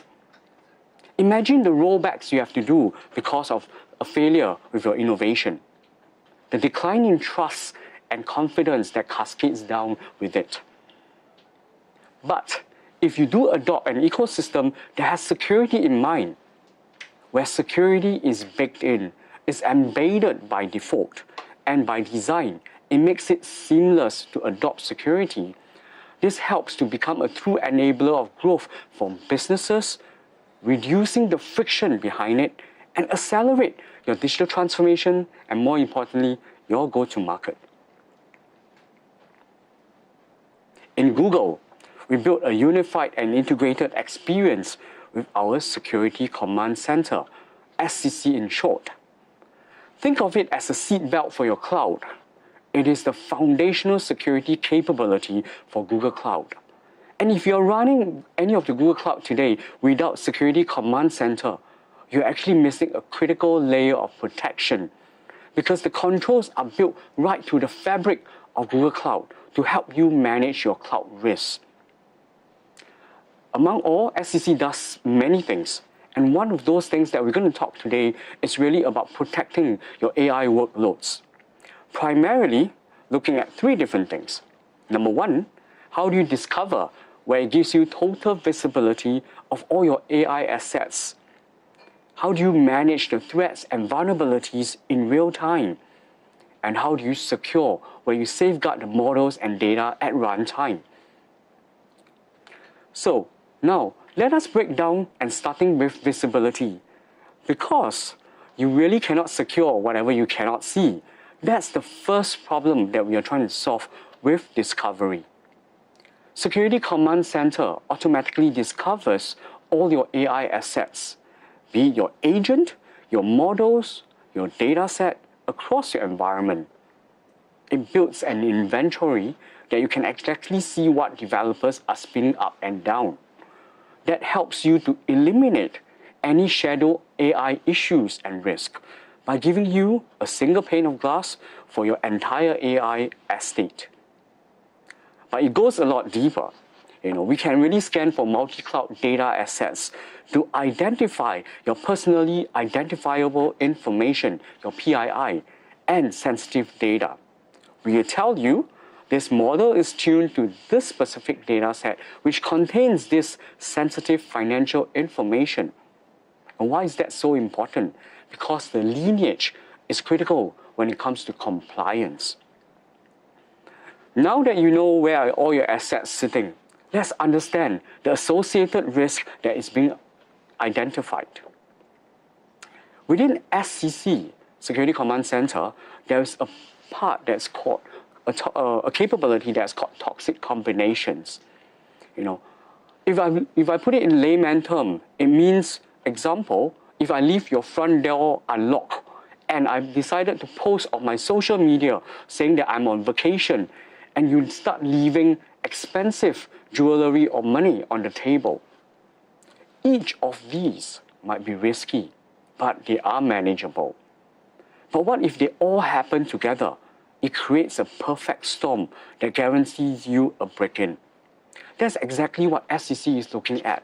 You might have very benign events that comes in, but when it comes together, that's where it becomes an issue that organizations need to tackle. Beyond that, Security Command Center identifies the attack path by conducting what we call a virtual red teaming.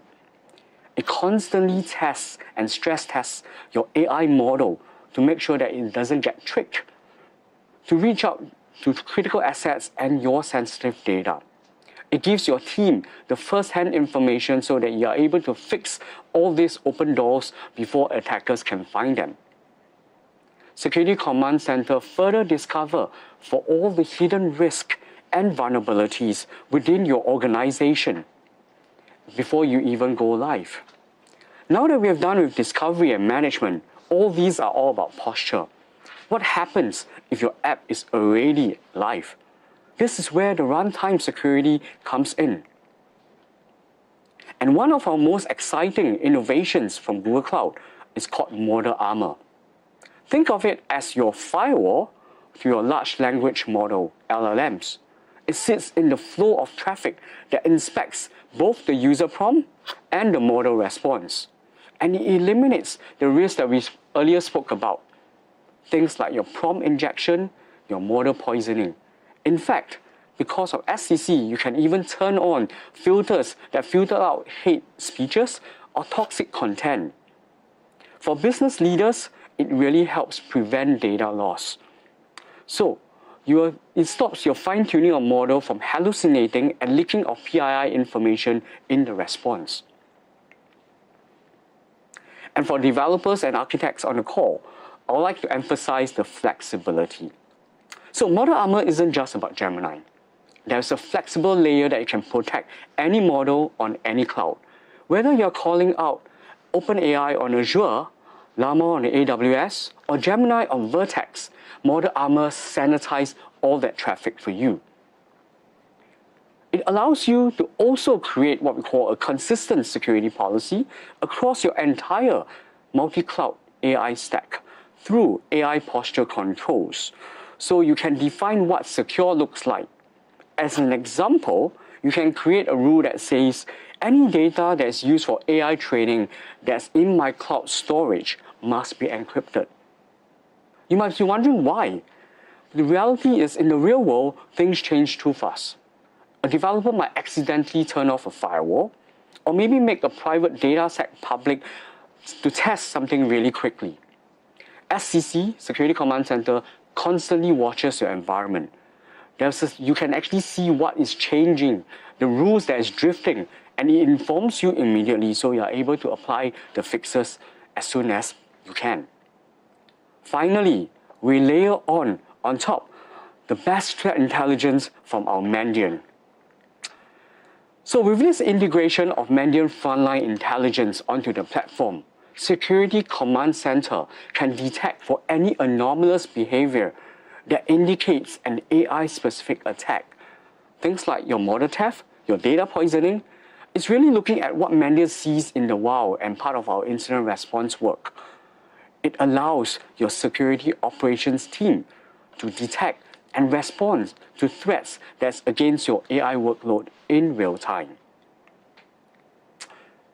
Now, I do have a quick demo to show what SCC looks like.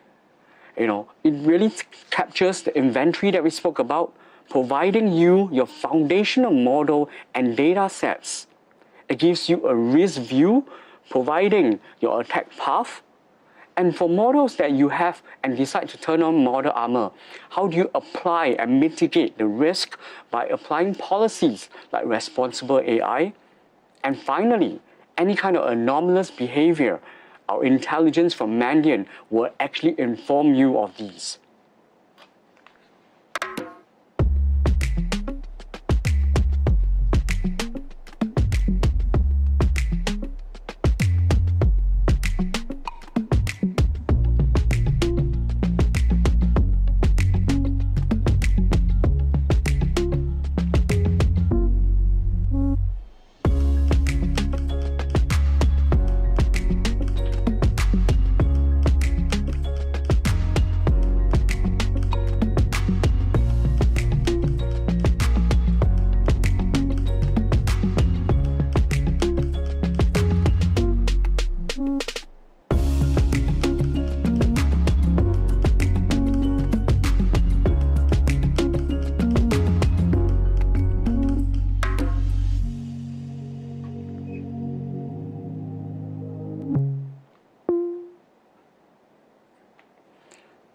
So, to sum things up, securing innovation is imperative to all businesses, and Security Command Center with AI protection offers you the complete lifecycle approach.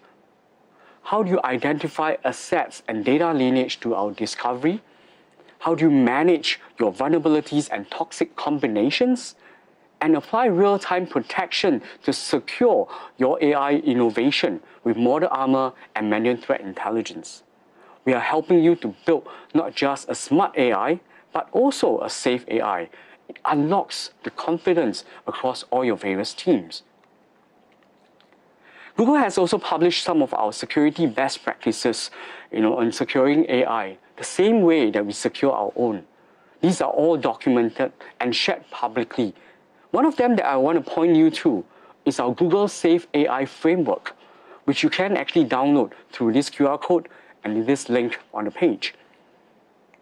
We have also published some best practices that you can also download so that you can actually read into what we are doing. And for customers or for any of you who feel like you need more help, we have consultants who can sit down with you, look into your entire AI architecture, understand your workloads and if they are properly secured.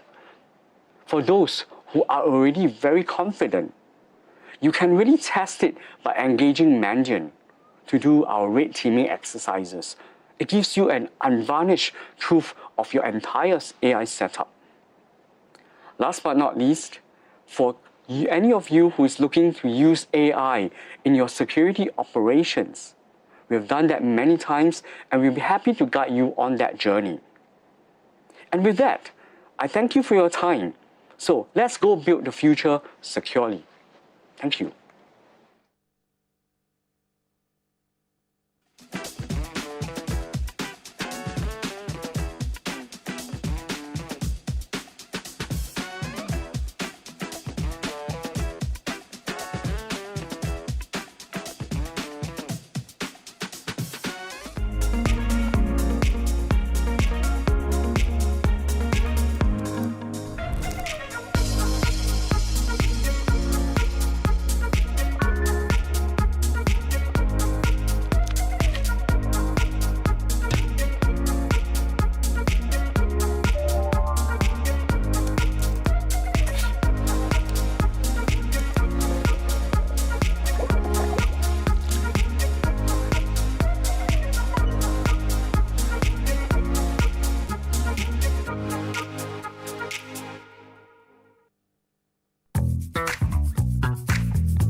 Welcome back, everyone. I'm going to just start with the lab portion of the Cloud Technical Series. So today, we're going to do this live lab, connecting your remote agents with ADK and also using the A2A remote agent to connect up another agents together. So let me quickly cover what we're going to do, right? And when you want to access this lab, and if you have not registered it, right, if you want to follow it along, you have to make sure that you have to be added to the classroom. This is only accessible if we add you into the classroom. And if you have not put in or registered for it, make sure you sign up at the link or scan the QR code that's showing on the screen right now. And you will need to also enter the dynamic OTP code after you have entered your email address. So you can't just enter email address and then access it. You need to go and retrieve the OTP code as well. So we will leave the link and the OTP code on the screen for the duration of the session. So anyone who wants to join in, you can join in, but make sure you scan this QR code and then sign up, right? And we have a lot of people joining us today. I'm so happy to be here. And also, please be patient if there's like some delay. Don't worry, we'll make sure that the labs are stay enabled until 13th of February. So you have plenty of time to complete and get all the badges. You don't have to get on right now. So I also encourage you to listen to what I say, explanation, and also go through some of the flow first and do the lab at your own time, at your own pace. You don't have to finish it right now to achieve the badges and all that. So don't worry about it, right? If you want to follow along, it's okay. If you cannot follow along, just make sure to listen in and see how the lab flows so that you can always come back to it at the same time.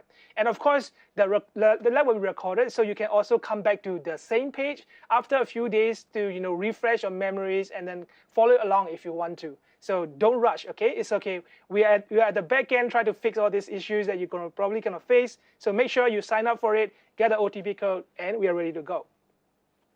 So before we actually go through this concept of the lab, right, I want to cover some of the basics so that not everyone is familiar with what agents are and A2A and so on, right? So let me go and cover the basic one.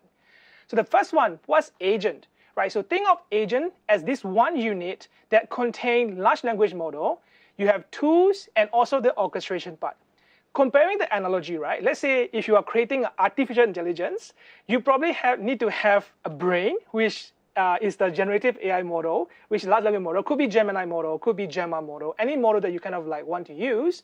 And then of course you need hands and legs to do things with other things, right? Maybe you want to schedule an appointment, you want to call somebody, you want to email someone, right? So things like that, you could also use it through API, the function calling. Maybe you want to retrieve some of the databases, information, and so on. You can do that, right? Vector search and other things is also part of that.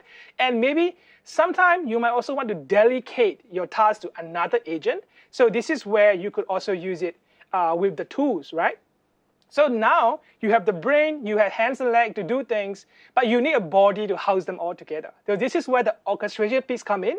Then ADK, the Agent Development Kit, cannot help you to do all these things together, right? It cannot give you the ability to put in your persona, how do you respond to your customer, how do you customize the responses, what kind of tones and so on is you can describe it in the orchestration tool. And of course, using the orchestration tool also allow you to have things like memory, like short-term, long-term, like what are the important factors from the customer that you want to store and stuff like that, right? And of course, when you want to do things like reasoning, chain of thought prompting and stuff like that as well, you could integrate into the orchestration layer. So this is what AI agent is, and this is what we are, moving forward in terms of the AI space. Is very powerful. Instead of just using, one short prompt with the large language model, you are actually now using this whole system to do lots of things, right? The capabilities are being expanded through things like MCP, and now we have A2A and other things. So let's quickly cover what actually means to have the A2A, right? Assuming you build an agent and your friends also build an agent. Maybe you guys are using different framework, right? You use this, let's say, ADK framework. Maybe another person uses some other framework, right? Maybe you can see from here, you have like using ADK, another agent framework that you're using. And maybe you guys also have like the Model Context Protocol server to have access to APIs or enterprise application and so on. But the agents are actually built using different framework and maybe also do different functionality, different feature, different capability, maybe using different kind of large language model as a brain as well.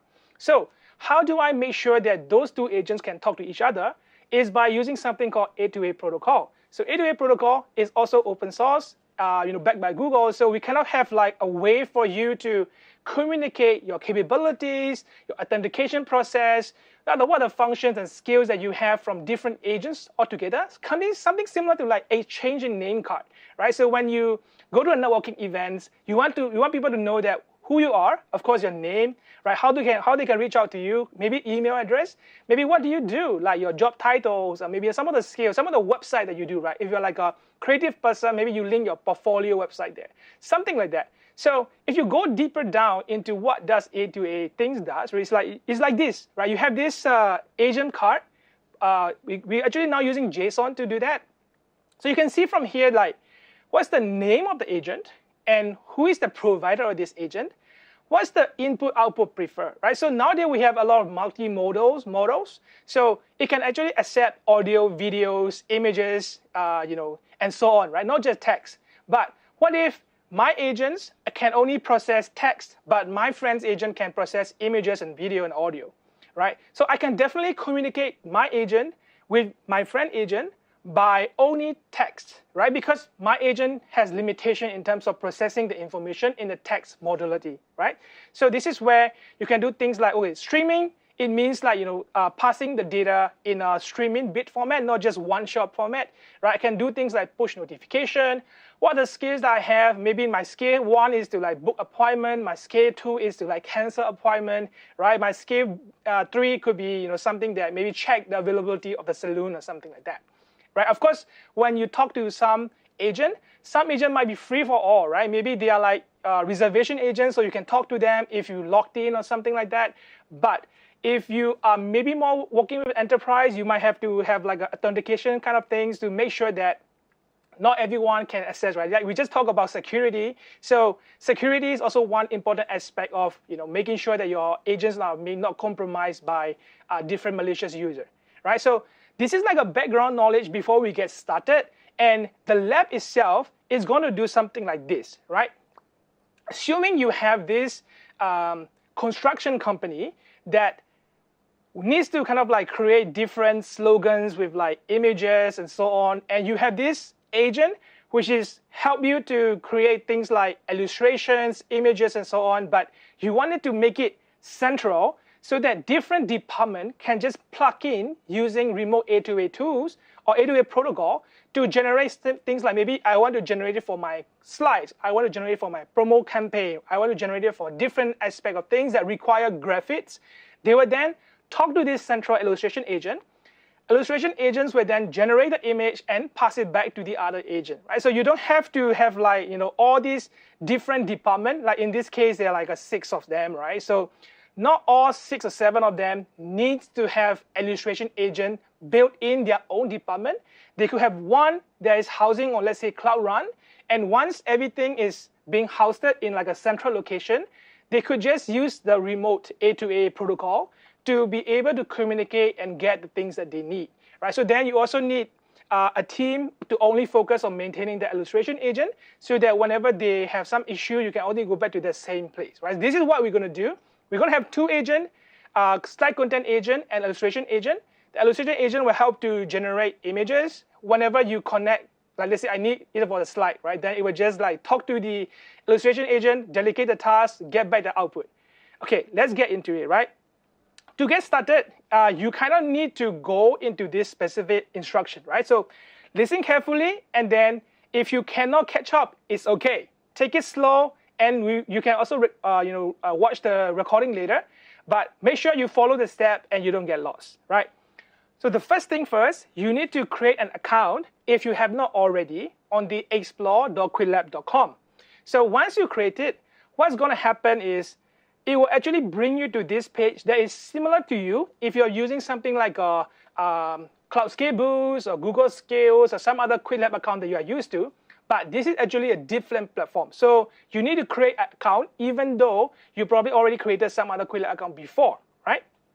And creating an account is not enough. You need to be granted a special access to our classroom today so that you don't have to spend any credits to get into this lab. So the next step that you have to do is you have to check whether your account is already been added into the classroom. So if your account is added to the classroom, once you logged in, you should be able to see this purple box as I shown here with the red arrow, right? If you don't see it, make sure you check your email that you used to log in for this one is the same as the one that you register for this Cloud Technical series. So if you somehow register wrong email, maybe typo in there, make sure to register one more time so that you get access to it. And the same thing, right, that I covered before, the OTP gonna come in, you're gonna use the OTP to log in and stuff like that, right?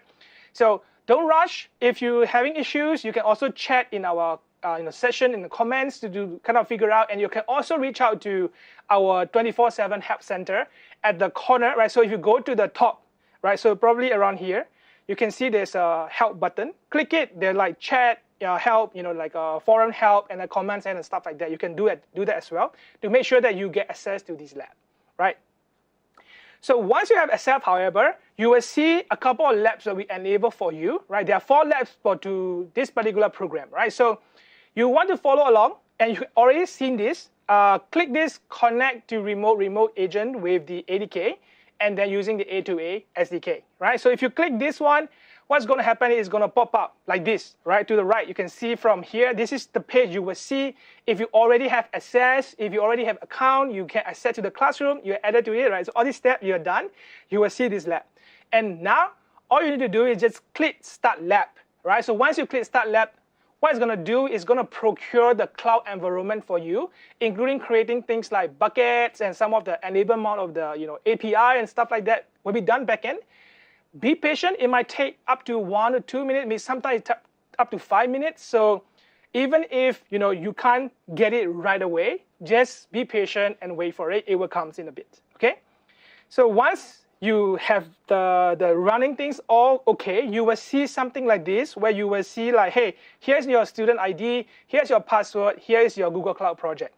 If you can see it, you're good to go, right? So all we need to do is just right click on the open console, and then you can open as an incognito window, and then it will actually open up incognito window with all the logged in information available, right? So yeah, and for some reason, maybe like, hey, I have something to do. My mom's calling me, my wife calling me, whoever's calling, maybe your boss calling, I don't know. So if you have that, you can just end the lab, right? And then you just come back to it again by following the same step that we did, right? So even if you don't want to end it, there's the timer.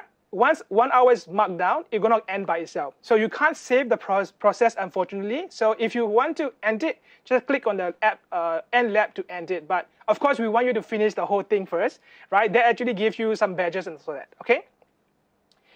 Right, so let's get started with the instruction, right? So I already kind of like run this lab to test out everything is working fine. The first thing that you need to do from here, right, is that it kind of explain to you what A2A is, what kind of A2A server is, whether you need to install specific projects, also some agent card for you to describe the ability, right? At the same time, what are the startup requirements and so on, right? So you can kind of read through it at your own pace. I will just go through some of the important points that you can actually use it to get started, right?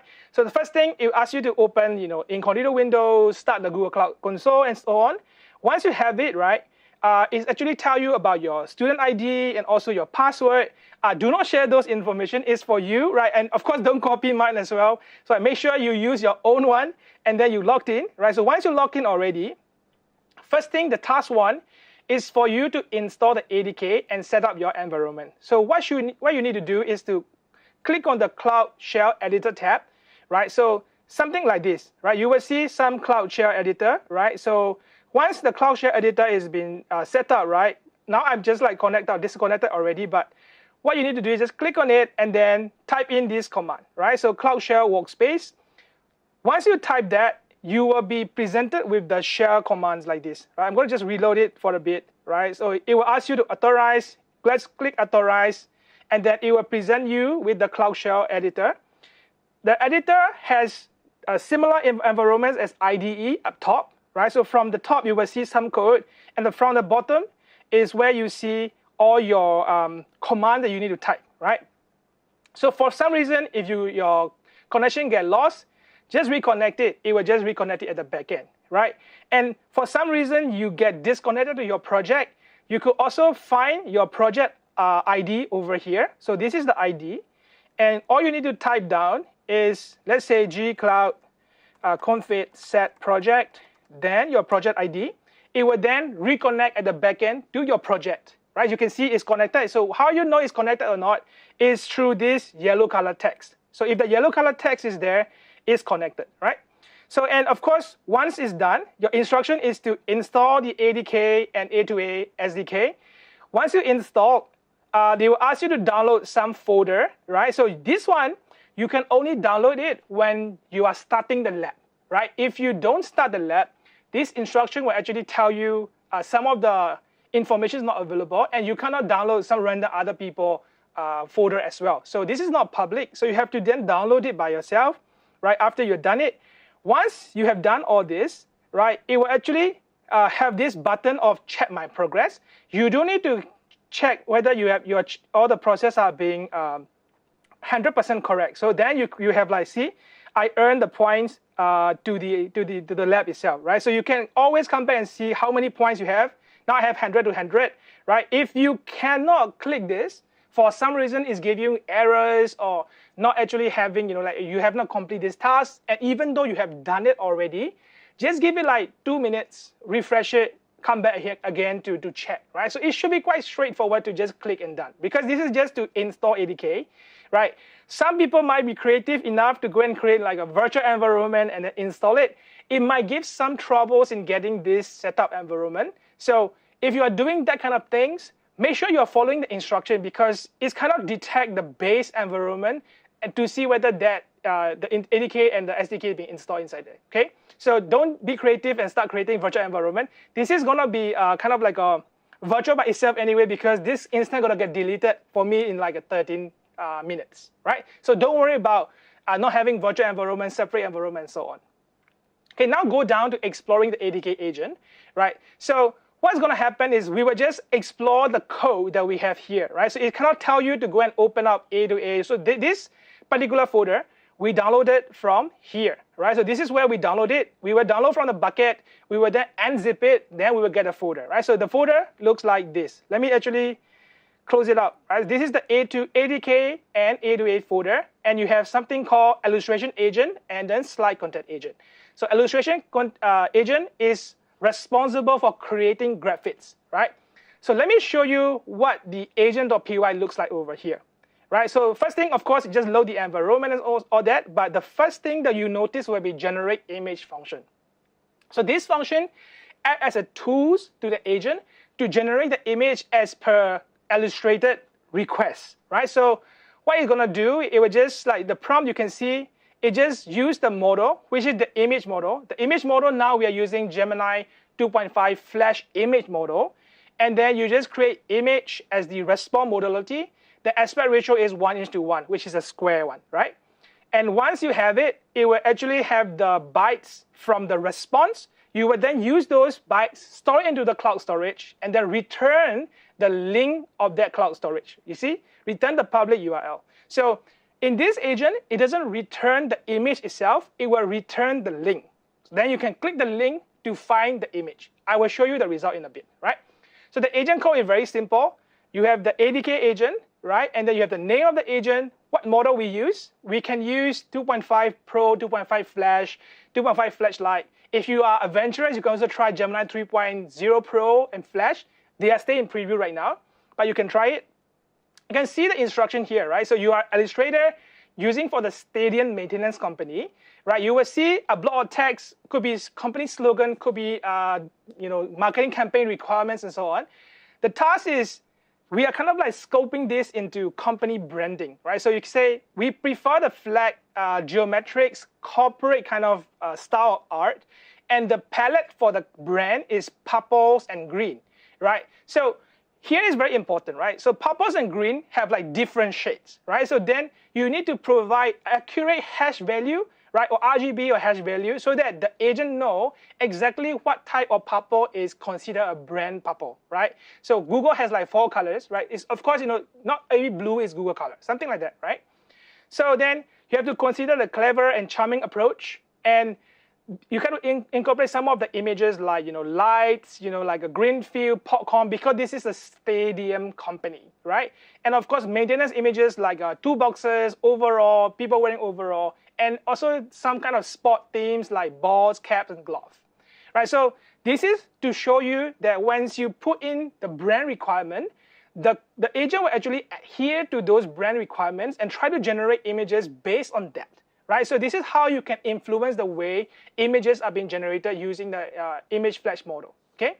So you can see here, once you have written the prompt, use the tool, which is generate image function upstairs, to generate an image and always return two things, the text of the prompt, so which prompt do you use, and then the generated URL, right? So by providing this tool, your agents will then return two things, the prompt, and then the result image that's stored on the cloud storage. Okay, so I will show you how it looks like now. You can see from here, this is what I ask, right? So by supporting each other, we get big thing done. So this is like a company slogan, right? So agents will then take it and then try to say, oh, this is like a company slogan, right? Let's try to generate something like this. So this is the image prompt. Maybe I will just zoom in a little bit to see. That might actually make it easier for you to read. Zoom in here and then scroll up here, right? So this is the image prompt. Then use the image prompt with the function of generate image. So generate image, then use the prompt to generate an image, and then it gave me the image on the cloud storage, right? So image just looks like this, right? Remember, we added balls, wenches, toolboxes, popcorns, stadiums, some sport-related thing. That's why it's like that. Of course, when you generate it yourself, you might not exactly get the same image, but you will get a similar one somehow, right? So even you check the lab, right? It actually doesn't have a similar one. You can see it's stadium with like some people wearing overall and stuff like that and popcorn, but you won't exactly get the same images all the time, okay? So it also asks you to check the prompt that you use. It didn't mention anything about sport, stadiums, or maintenance work, right? Because we just put in a slogan, right? By supporting each other, we get big things done. Even though we just put that, because we already put all our branding guideline and everything in the agent instruction, right? It will then use the agent instruction, complement to whatever we put it in, and then we can just get these images, right? So this is where you have tested your illustration agent working in local environment, right? So this is still local. What we're gonna do next is to deploy this agent as an A2A server, right? So remember the A2A server that I kind of like covered in earlier time. You need to create this agent.json, the agent card. So what does agent card include? So agent card includes a similar thing, name, description, also what type of input does agent accept, what type of output the agent will provide. In this particular thing, we will accept the text and then we will output JSON format, right? So what kind of skill that we have? We can actually generate illustrative things to mean whatever that provided from the user, right? And we will tag it as illustration and image generation. So this is a URL. It's like an address or maybe like an email address for your name card, right? Same thing for agent. So agent doesn't have name card. You have agent card. So the agent card actually point to the Cloud Run's URL, right? So this one, you will get it when you deploy it on the Cloud Run, right? So this is like a Cloud Run URL. So once you have this JSON file, you can actually start deploying, right? So once you have the JSON file, there's like an agent requirement, agent card, and we just need to have this Python requirement text so that once you are uploading it to the Cloud Run, it can actually install the required packages to run this particular agent, right? So once you have that, all we need to do is to run, right? You cannot explain what project is, what region is, what server name is, and we have to make sure that you have this flag called A2A so that it knows it's gonna start this particular agent as an A2A server, right? If you don't include A2A, it will just start as a random, normal Cloud Run server, and then you might not be able to connect up using the A2A protocol. Remember to add in the A2A flag, right?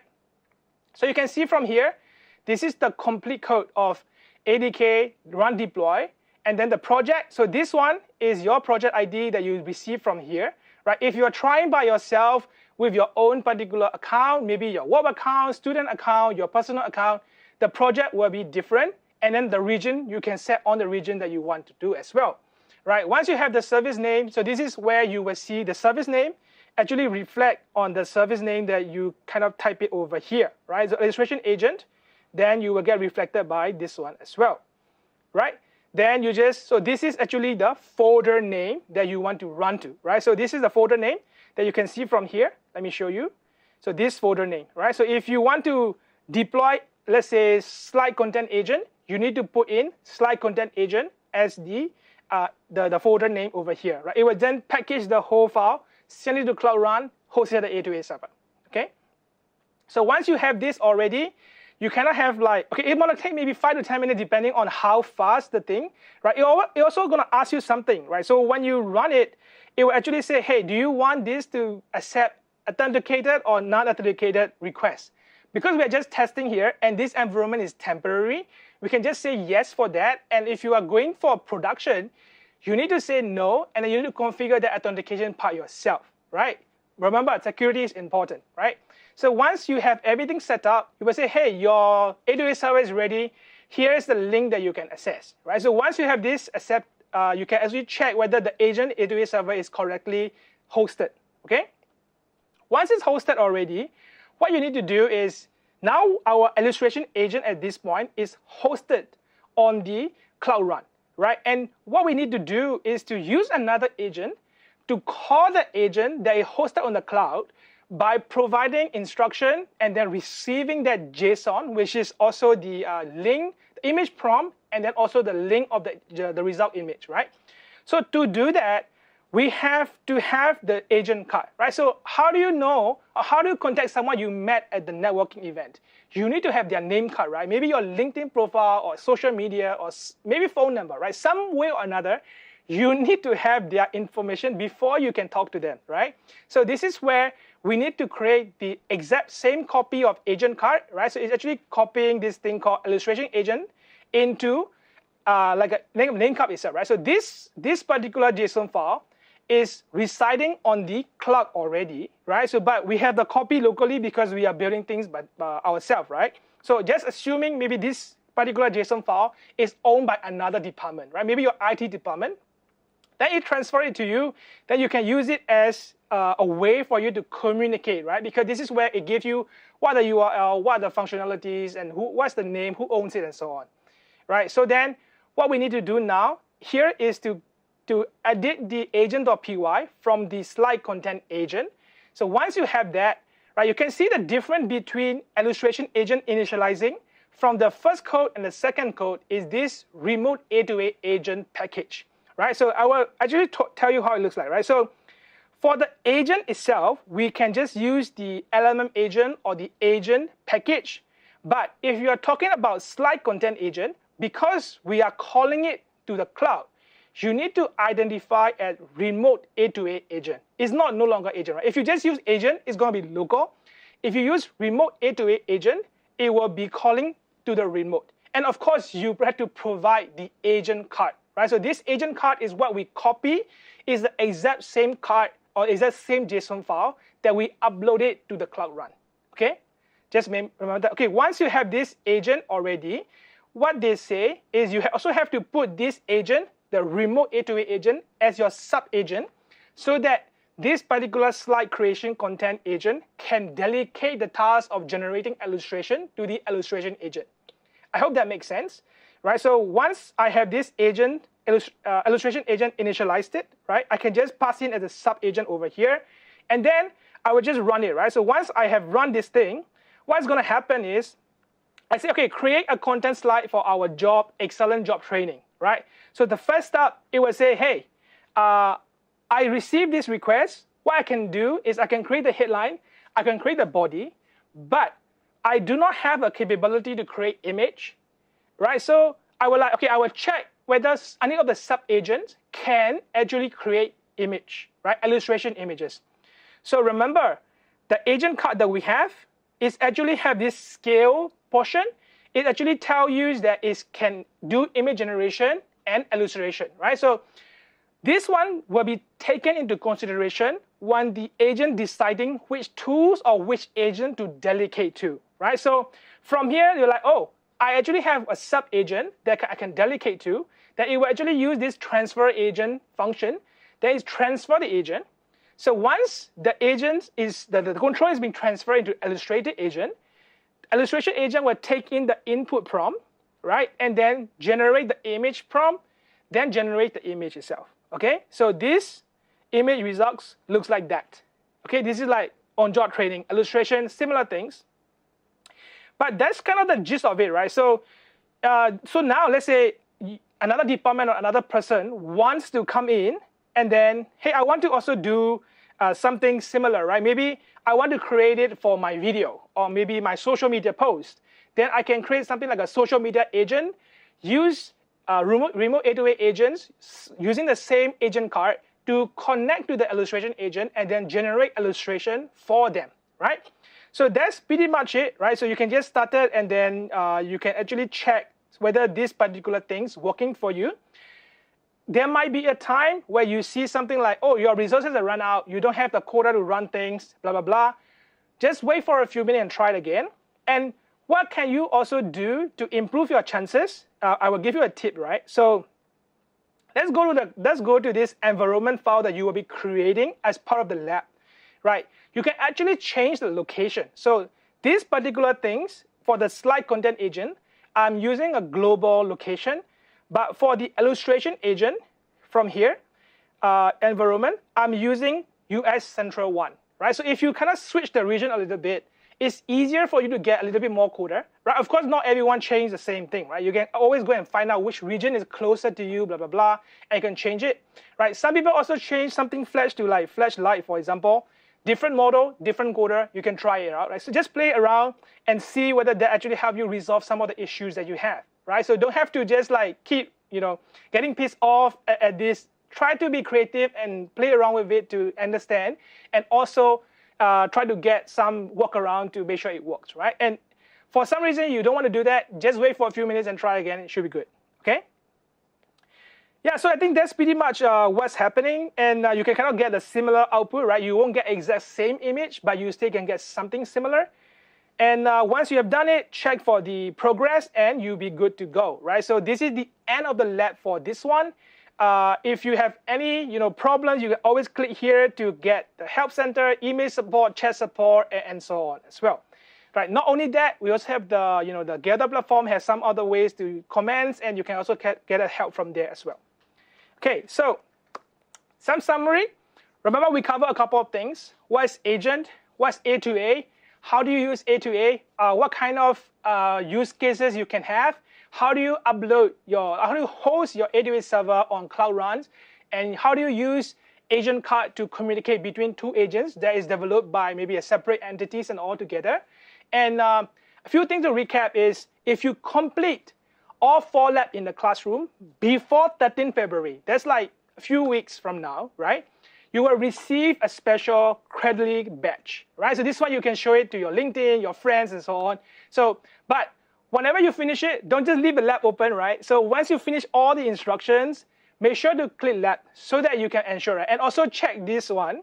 So if you see 100 to 100 over the right side, then you're good to go. Just end the lab and then should be okay, right? So there will be also 2 more labs tomorrow. If you miss some of the lab today, it's okay. You can catch up the lab, right? So the entire show become watchable maybe about 2 days from now. You should be able to see the recordings, right? So good luck, and then happy learning, everyone.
Yeah, maybe something like that. So, hello everyone. Welcome back to Ask the Expert question. So, we have Chandrika, May, and Kaz, your speaker for the evening and the morning session.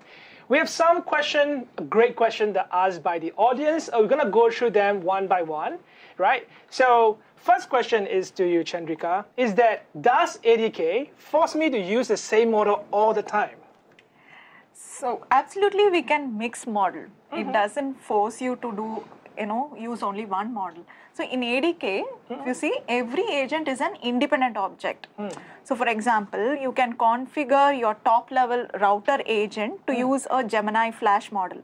Say for example, a lightweight and cost efficient model, just to classify, for example, the user intent. And hand off the difficult task to a sub agent running a Gemini Pro, more, bigger models. You get the intelligence of the big model only when you need it, significantly lowering your average cost per interaction. So this is the recommended design pattern, I would say. I see. So you can kind of like switch around different agent, different model, some image, some text, some better, some more thinking, and so on. Awesome.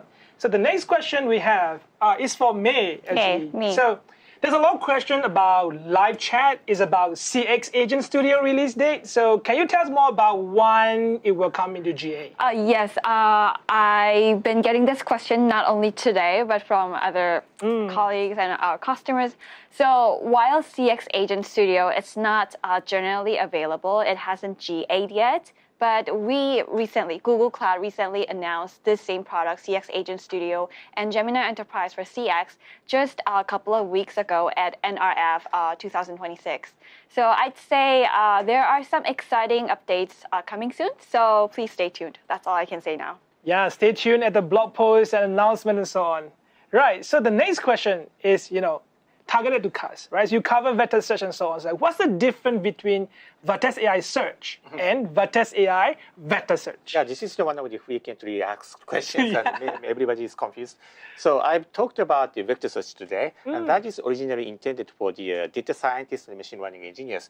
So even though with the version 2.0, it changes to be super easy to use, so you don't have to care about the embedding everything, but still you have to understand what is embeddings, what are vectors, and how to use those things.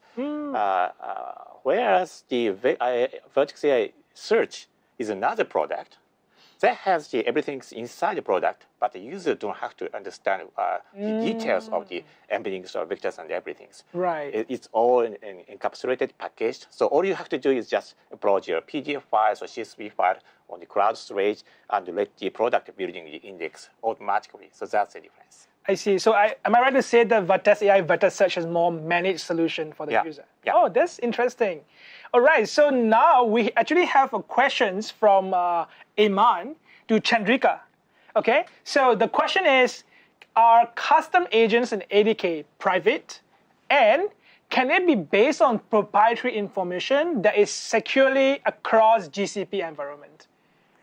This is probably the most critical question for any enterprise to adopt the AI agents in their day-to-day workflow, right? The short answer is yes, they are fully private. First, you retain full ownership for your data, any questions or response, basically any interactions that you have with the agent, and your agent code, that whatever code you have developed, right? All stays isolated within your project boundaries. So we enforce the principle of least privilege by specific service accounts. So the agent only sees what that specific human user is allowed to see. So we use Secret Manager to handle API keys, so they are never hard-coded. And for network security, we use VPC service controls and Private Service Connect to ensure the traffic between the agent and your data. So to put it short, GCP is the go-to environment for data sovereignty, IAM, and infrastructure security. That's an amazing answer. So yeah, make sure to use GCP. Right. So the next question that we have is from the Chandvir to May. I'm so sorry if I'm pronouncing your name incorrectly. My apologies. Right. So the question is, what are the best practices for grounding customer agent in enterprise data? could be CRM, tickets, knowledge base, and so on, while also ensuring the responses are still accurate and hallucination-free? Okay, this is a very interesting question. Thanks for this question, Chanveer. I'd say, in short, give a good brain or good process and equip with a good tool. So instruct it well and give it a good tool. The most important thing when you build an agent is writing the clear instructions, and you should use the built-in tools to refine the instruction and also instruct them effectively. And in addition to that, you can simply equip your agent with good tools, meaning leverage our native integrations for Salesforce, for CRM, and ServiceNow, or even use Python tools and also callbacks for runtime control, and use data stores to ground the agent in your enterprise knowledge. So also don't forget about the guardrail feature. Yeah, so there's a lot of things that you can use to leverage, right? Grounding, guardrails, data connection, so and so. It's amazing. Thank you, May. So the next question is from Uday Hase. Sorry again. Is Vertex AI Vector Search 2.0 only work for structured or tabular data? Something like a SQL. Okay. So actually, the answer is no. It can also support the non-structured data as well. You can just define the ID in the data schema and define a vector schema for the embeddings of your non-structured data like text or images, and that's all. Oh, okay. So yeah, you can use it for many type of data, not just the structured one. Yeah. Thank you for the questions. Let's move on to the next one. Is Chandra Shekhar coming back to May again? So May, you're popular. So how do you decide what decision an agent should make autonomously versus one it should escalate to a human? Okay. I think I want to rephrase the question. Your agent won't be 100% autonomous, but it will behave as instructed based on the tools and the instruction that you have injected. So given that, I suggest focusing first on the task that drive your highest traffic, like your FAQ or the topic that are mostly contributing to your average handling time. This lets the AI agent to handle the repetitive high volume stuff autonomously with low latency. So your live human agents can focus on the complex, high stakes decisions. Whenever things get too sensitive or out of the scope, this is the time when you expect your live agent to jump in so that your virtual agents can hand off and get handed over to the live agent with the full context to a person to ensure a seamless experience. Hope that helps answer your question. Yeah, so important tasks, human, not so important, let them do their job, kind of thing, right? Yes. All right. So the next question that we have is from the Chintamani Santosh. Is to Kaz. So how would you combine sparse embedding, like a keyword search, with a dense embedding, semantic search, to build a robust hybrid search solution? A lot of search in this particular question. So how would you answer this question? Yeah, thank you for the great question. So for this, today's my sessions, I discussed about how it's easy to build a hybrid search by using the built-in semantic search and keyword search. So with the default setup, you don't have to build your own sparse embeddings at all. But if you want to bring your own sparse embedding by using TF-IDF or the BM25, then you can easily import them into a vector search component and build a hybrid search setup. Yeah. That's awesome. Yeah, so you don't have to just use one. You can combine them, based on your use cases. Yeah. Awesome. So the next question that we have is actually from me. So yeah. So now we kind of talk about a lot of agents and vector search and databases and so on. So what technology development are you most excited to see in 2026? Chandrika, how about you go first? So basically, I'm more excited about the AI agents and humans working together so that, your productivity increases so that humans can work on very important tasks rather than mundane autonomous things that a simple agent can do, right? Yeah. So human and agents work together to make a great world. Yeah. Oh, okay, that's exciting. How about you, May? I think you might have expected this answer, but I would say CX Agent Studio going live, as well as I want to see that applied to your business and our audience's own websites. So I want to see that going live and then being used by our users. Stay true to what you preach, yeah? Yes. How about you, Kaz?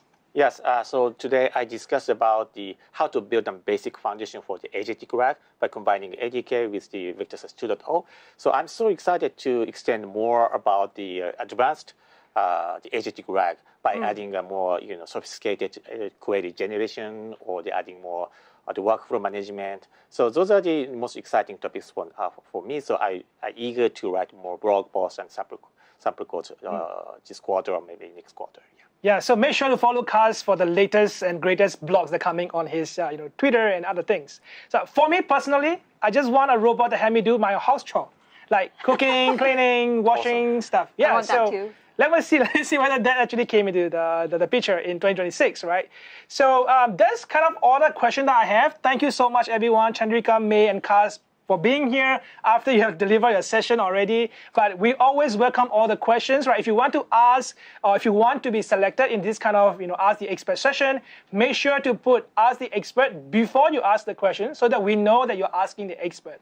So with that, we're gonna end this session, and thank you so much for tuning in, and I will see you in a bit.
Hello again, everyone. That's a wrap on the technical session on day one. I don't know about you, but I feel like I've learned a lot. We've covered everything from building agents to securing the infrastructure they run on. So many things. Yeah, it was a marathon, but an energizing one. So following along with the session for today, it really hit me on how much the conversation has changed over the last year, or even from the just last our Cloud Technical Series edition, right? That's right. Yeah. We saw it in the ADK and Cloud Run sessions. We're not just building chatbots anymore or one-page applications. We are building digital workers. These are agents. These are systems that can reason, plan, and execute tasks autonomously. Yeah, and they are removing so much frictions. And the security session remind us that with great powers come great responsibility, right? So when you give an AI agent the ability to execute code or call API, security cannot be an afterthought. It has to be baked in from the line one. Of course. And how much fun was the Ask the Expert session just now? You were all smiles and questions about AI, agents, ADK, Cloud Run, and so much more. Security also were such an interesting indicator for what the industry will be trying to crack next. Yeah, definitely. So on that note, let's have a look at how our audience do the quiz result, shall we? Yep. So the first one. What is a key advantage of using Cloud Run as a serverless runtime for running AI agents? Oh, It's good. Yeah, anything is possible, but what would you choose? I think it's option C. It provides automatic, on-demand, and rapid scaling of instances. Yeah, so when we see Cloud Run, we see scaling. Sure, Yeah. like, let's take a look. Well, you're right. And the audience are right too. Most of the audience got it right. So let's go to the next question. Is multi-agent system, like one A2A is better than MCP at when? Like, I think it's when we are negotiating with another agent. So basically, option C. Yeah, it could be that, right? So let's take a look. Yeah. All right. Wow, 2 for 2. Okay, so yeah. Cool. That's the end of the questions for now. And today we've covered the build and deploy phases of the agentic era. And tomorrow will be all about AI agents, from the developer experience to connecting your critical data. I'm so excited about the lineup, right? For tomorrow is about develop with AI agent tracks, and I will introduce, you will introduce like Gemini 3.0 Pro, and also we explore the future of coding, tools like Gemini CLI, and also Google Anti-Gravity. Oh, I can't wait to see the live labs, particularly the one where you build a dynamic website with Gemini CLI. It's a great way to get hands-on with Gemini to troubleshoot bugs and build applications. So true. But then in the Connect Data with AI Agent track, we will show you how to turn your databases into like active part of your AI stack. Like how do you simplify your data architecture with BigQuery, or how to actually build intelligence agent grounded in your own enterprise data. Also, the multimodal data science live lab presented by yours truly. It's going to be another massive day that you won't want to miss. So thank you so much, dear community, for joining us on day one. And another huge thanks to all the experts who put today's content together. I've learned so much, and that's saying a lot because I work with these kind of tools every day. Oh, and there's another important takeaway before we go, is that you don't need an extensive tech background to start leveraging agents. You can just pick up from wherever you are in your career. And we hope you'll continue to upskill as the agentic era evolves at pace. We have a whole range of learning opportunities at Google Cloud. Yes, like Google Scale. So we are giving you 300 complimentary training credits by joining us today. So this is where you can access or complete the lots of lab, just like the one that our trainer took you throughout the day. But you have to be quick to claim them because the space are strictly limited. So keep an eye on your inbox for all the details arriving in the next few days. And of course, if you complete all 4 of the labs presented across the 2 days of our program, you'll receive a special Credly digital badge as proof of your new knowledge. Whether that's live during the program with our trainers or over the next 2 weeks, the badge will be automatically issued to the same email address you used to register for the labs. So Abi, this is one of my favorite ones. Like, it's a completely new opportunity for our audience. We are launching a new educational sprint for developer and the decision maker alike. The initiative called GEAR. So the GEAR initiative is for anyone who is wanting to learn and build and deploy AI agents. So if you're interested, you can register your interest using the QR code presented on your screen right now. Oh, yeah. A personal favorite of mine is also the weekly webinar series. You can easily fit these short episodes into your daily schedule, on demand, or live. Your weekly schedule, I mean.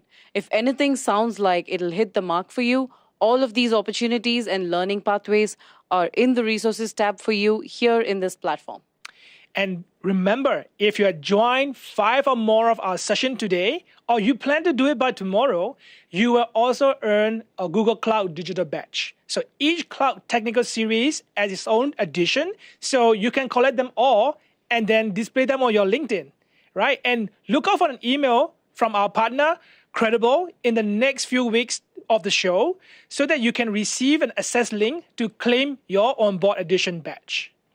And if you are ready to move beyond what's happening to start mastering the how, you will also want to clear your calendar for 17 and 18 of March. We are officially launching our next Cloud Technical Series, AI in Action Edition. Right, so scan the QR code now and register so that you can secure your spot. And I just know that you also like to give a final shout out to a learning opportunity that you're very close to, Avi. Thanks, Tuya. You're right. Yes, Code Vipassana. It is a technical initiative, a practice-based system that helps engineers and practitioners build deep focus and technical mastery in the ever-changing AI era, where you get to build data and AI applications and architectures for enterprise-grade use cases with the latest and greatest in data, AI, runtimes, and so much more. If you'd like to sign up, go to codevipassana.dev or scan the QR right here to register. All right, I can't stress enough how much we appreciate your feedback. If there are sessions you loved, topics you want to learn more about, or any comments about today's event in general, we'd love to hear your thoughts.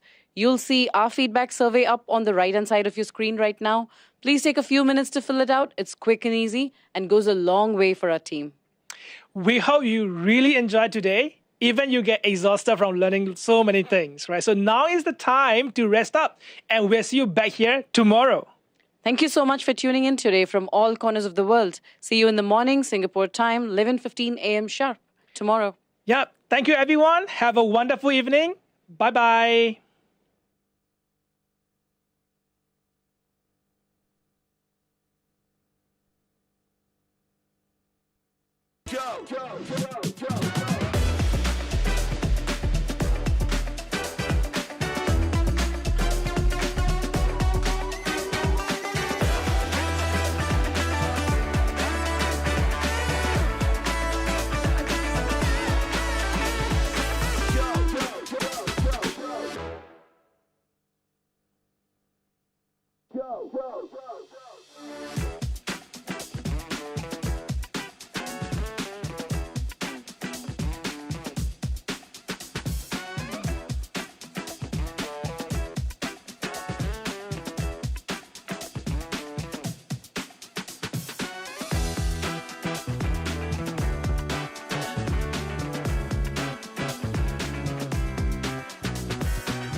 Go, go,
go.